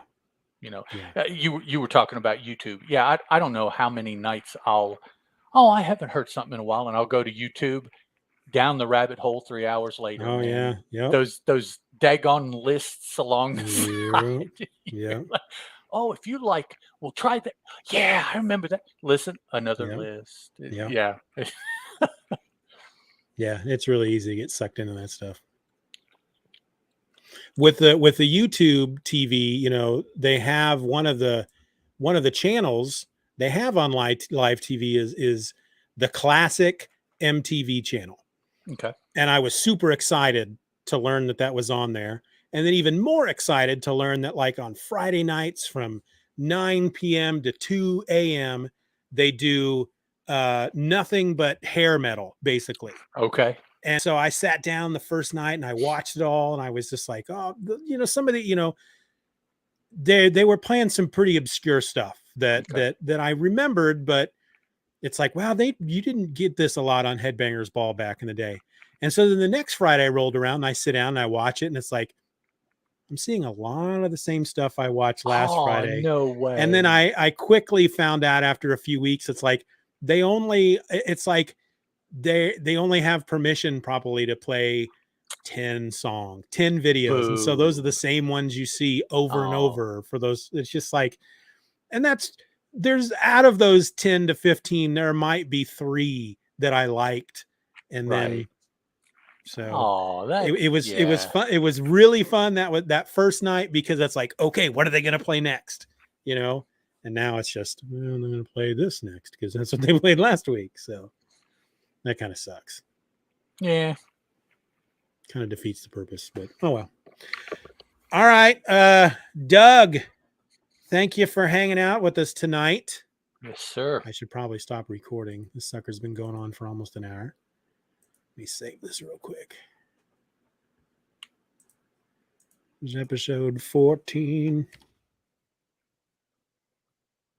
Kind of exciting to be at the point where we're now going to be reading stories that are, we just got the one in the World's Fair comic. Mm-hmm. It's not just going to be Action Comics. And right. Branching out. Yeah. Kind of fun. and eventually it'll be what will we add? Brave and the Bold. Isn't that what comes next? Is that for Superman, Batman? I don't know what else is in this. Stop it. What else is in this book? Well, this collection, we've got, well, like Superman issue number 1 has got Origin of Superman, Prelude to Superman Champion. So it's got a number of stories in it. Yeah, so we're halfway done. Volume. So we've got, in this volume, we've got Action Comics and Superman comics basically to finish out this volume. And I don't know I don't have volume 2 yet. So I'm hoping. Second volume, we have the World's Fair issue 2, and then just Superman and Action Comics. Okay. I haven't bought that yet. I'm waiting for another sale. Hopefully they'll get another sale going on before we get to the end of this. Comixology doesn't do a lot of DC sales, and when they do, they're not as good as some of their other sales. I don't understand what the deal with that is, but okay. In volume 3, we get an issue of a book called World's Best Comics. Oh, I've heard of that. And it better be the world's best comic. I don't know if that turns out to be an ongoing issue or a feature. It looks like there's only one issue in the 3rd volume. Yeah, might just be a Superman appearance. Yeah. Unless World's Best becomes World's Finest, that's the other title. Okay, yeah. World's Finest, Superman, Batman. Yeah, we start getting issues of that in the 4th volume, which is whatever. There's 30 volumes a book or something, or 30 issues. So I think Brave and the Bold was a Batman title, but World's Finest, I think, is what I was thinking of. Yeah. That's the one that they brought back, right? With Dan Mora. World's Finest? Mark Waid and I'm not sure. Dan Mora. You're getting all contemporary on me. You're big. I just figured you're a big Dan Mora fan from the. I am, but I don't necessarily. I'm a big Dan Mora fan when he draws for Boom. Yeah. I like his Boom stuff. I need to get caught up on that book. I've done the first volume of Once and Future. I gotta get caught up on it. I think I own the first 4 volumes. Once and Future. On Comixology, or the first 3 or something like that. They, again, when it comes to the sales on Comixology, places like Boom and Marvel and Image, they got a lot of great sales. You just got to look every week, and there's a lot of great buy one get one half off, or buy one get one free, or 80% off. But DC, they're always doing a sale every week, but they're usually like 30% off, 40% off. Like, yeah, you're like, it's not I actually have to think about this. Right. It's like, I mean, I kind of want this. Yes. Yeah. Whereas I've got a lot of stuff from other publishers that it's like, this wasn't something I was searching for, but you're going to give me this trade for 99 cents and I'm slightly interested. Heck yeah, I'm going to buy it. Did you jump on the Black Panther sale when I did. Face passed away? Everything for free. God. All of the Black Panther stuff. I've barely even touched it. I have so much Black Panther on my Comixology, and I've barely touched it. Yep. Yeah. I remember somebody on Twitter said, "Hey," I was like, "Okay, I'm there. Let's see what." I'll get that and this. Yeah, spent like an hour just going through. Yeah. And this one, yeah. Because I felt like it would only let you add so much to your cart at one time. Right. And so I'd go, okay, here's the 20 that they'll allow me to buy one for this, and then So, actually, that's the only free. Thank you, Doug. We enjoyed having you here, man. Yes, sir. Whenever you said that 5 minutes ago, the Black Panther sale is the only free that I've seen, but I've heard they've done it with some other things, not very often, but. Yeah, there's an account there's a Twitter account that I follow called Comixology Free or something like that. Oh, really? Okay. I haven't seen them post in a while, but every once in a while they'll be like, "Hey, look, they're giving this book away for free this week," and you can run over there and grab it. So, all right, well, I think I'm going to take off. Okay, man. You don't have to. make excuses. That's cool. There's a water leak happening back here, and it's my dog. You can't hear him, but he's right here. He suddenly lost his voice, but he's barking. If you could see him right now, he's going. Yeah. Okay. All right, dude. So we'll try to get together maybe in at least at the longest 3 weeks, because we got 3 episodes. Well, yeah, we've only got 3 episodes in the can. But so yeah, maybe we can get together in a couple weeks and do another 3 episodes. Okay. Yeah, that's fine with me. Get us a bit ahead, and yeah, not a problem. Cool. So you guys, I don't want to talk about it here since it's being broadcast out there. But at some point, I'm super curious about this whole boom addiction thing. Well, I can tell you what happened if you want to know. I do. I'm super nosy. Okay. Well, here's what it is. Okay. Just like we said, there's a part of us that wanted the type of relationship that we previously had with the people at Boom. Mm-hmm. People there have left. New people have come on. We did the show, took a break, did the show, so we haven't been the most steady of partners, let's say. So, okay. So it goes both ways. But what happened is this year, and this year being 2022, this year, we have really been trying to get some interviews with creators, or actually with even office people, editors, designers, what have you. We're interested, but also an opportunity to give them a voice. That's what we want. Fans engagement, they like, and so Chris has tried on three this many separate occasions of emailing to initiate the, we would like to do interviews. We're available at this time. Let us know who is available, and we will, because that's usually what they'll do, particularly with newer books. Those are really the people that they typically try to push as being available for interviews. Yep. Artists and writers, upcoming newer projects. It's like, okay, well, that's cool. 3 separate occasions, like tennis, like you'll play. We hit the ball in their court, and they say, "Oh yeah, cool. This hit the ball in our court." Okay, well, firming it down. This is what we'd like to do when ball in their court.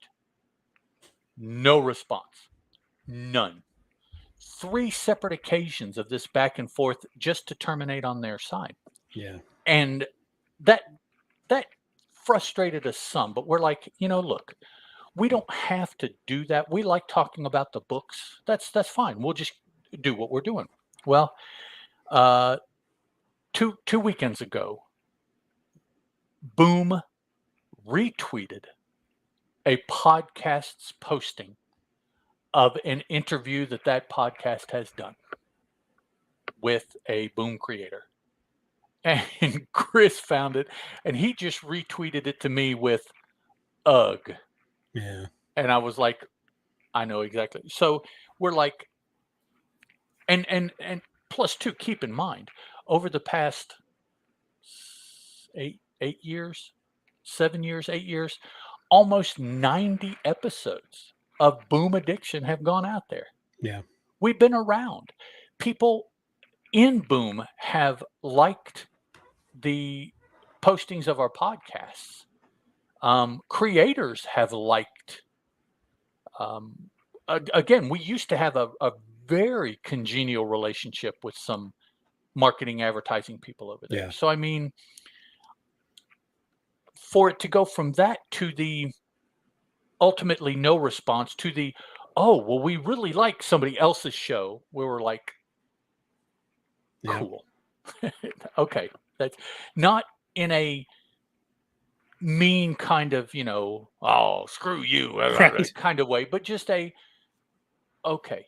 If there was any doubts, we kind of see where we fit. Okay. Yeah. we read comic books. I just out the yin yang. Okay, so we'll talk about comic books. Okay, and we're fine with that. Yeah. The tail's a little bit sore. The lack of appropriate application of certain we feel that soreness, and it's like okay, but it's good. That'll go away. We'll keep going. Cool beans. Yeah. And so that's where we are. It just got so frustrating that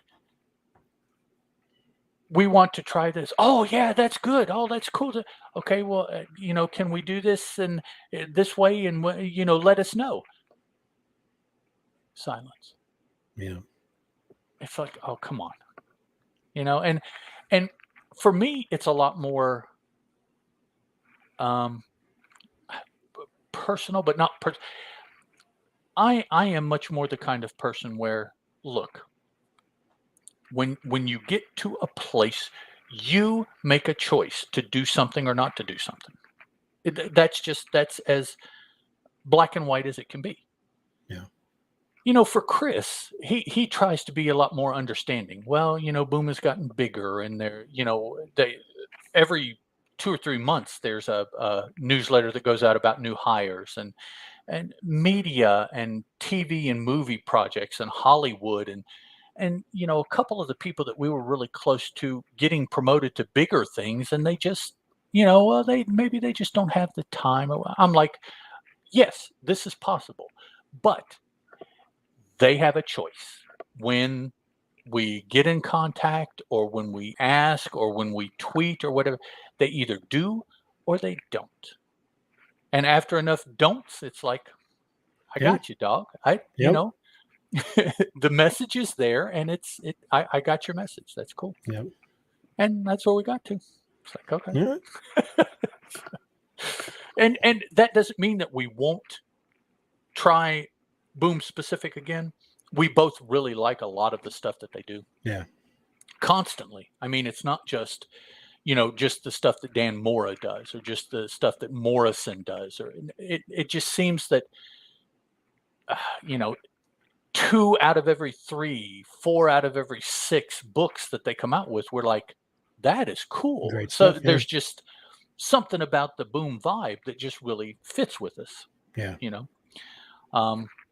But okay, we have almost 90 issues. We have in the catalog, there's probably 35 or 40 interviews that we did previously of different people. So it's like, that's enough stuff, I think, to get people looking at Boom. And we'll still talk about Once and Future, Something is Killing, Grimm, Alice, this book that they just solicited that seems to be like another modernization of a fairy tale, which seems to be kind of with the female sword and sorcery type of book where they're going. Sleeping Beauty. Yes, Sleeping Beauty. Yeah, that looks really good. So it's like, okay, so this fairy tale thing seems to be, I don't know, a trend.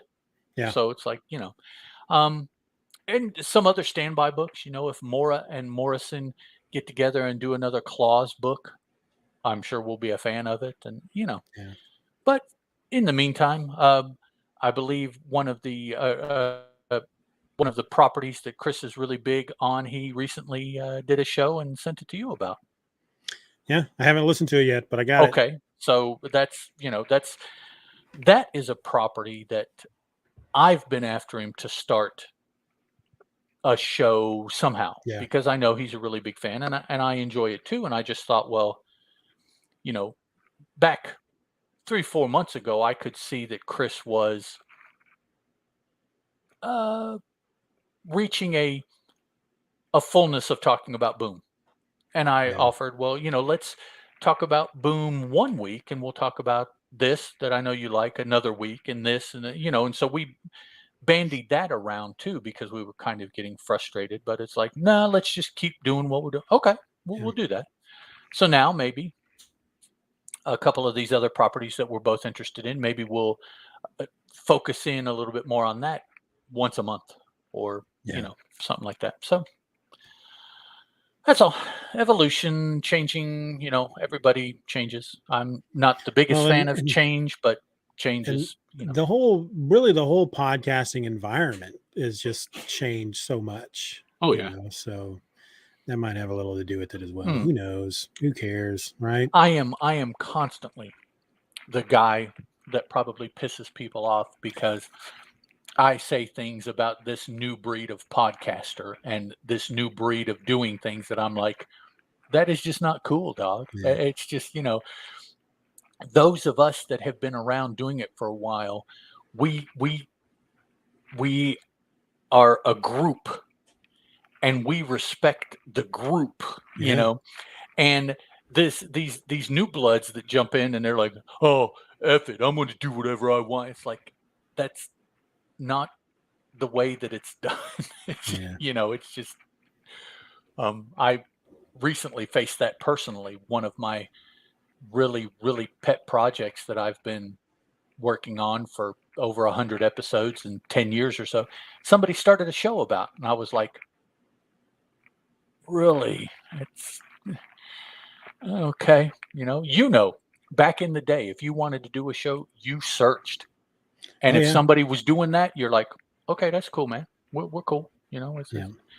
But now it's like, no, I want to talk about this. Much more guerrilla. It's like, I'm going to do it.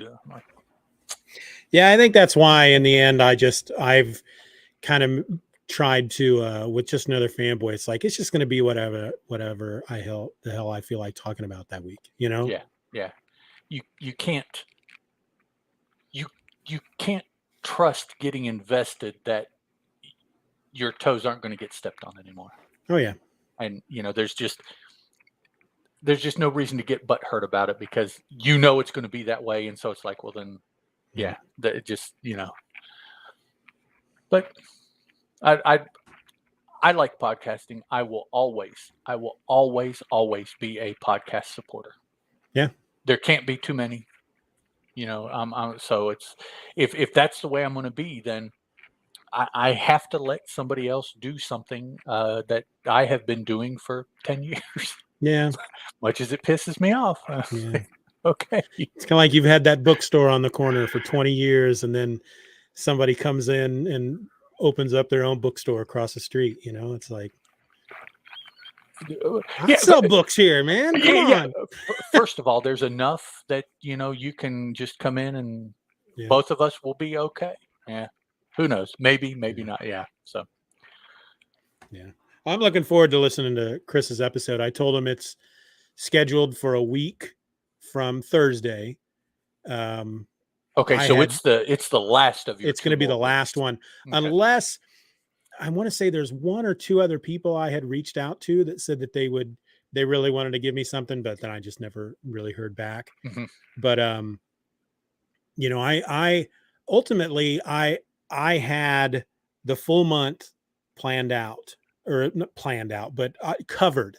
Mm-hmm. And Christmas is going to be one of them. And then I got another one this week that, but the two episodes that are coming out this week, which should be the last week, actually are Harold Jennett reached out to me like a week or two ago, and he goes, hey man, do you mind if I do an episode? And I'm like, no, that's cool. I didn't reach out to you because you don't podcast. I was just reaching out to other podcasters. And he goes, yeah, me and one of his friends, Yanni.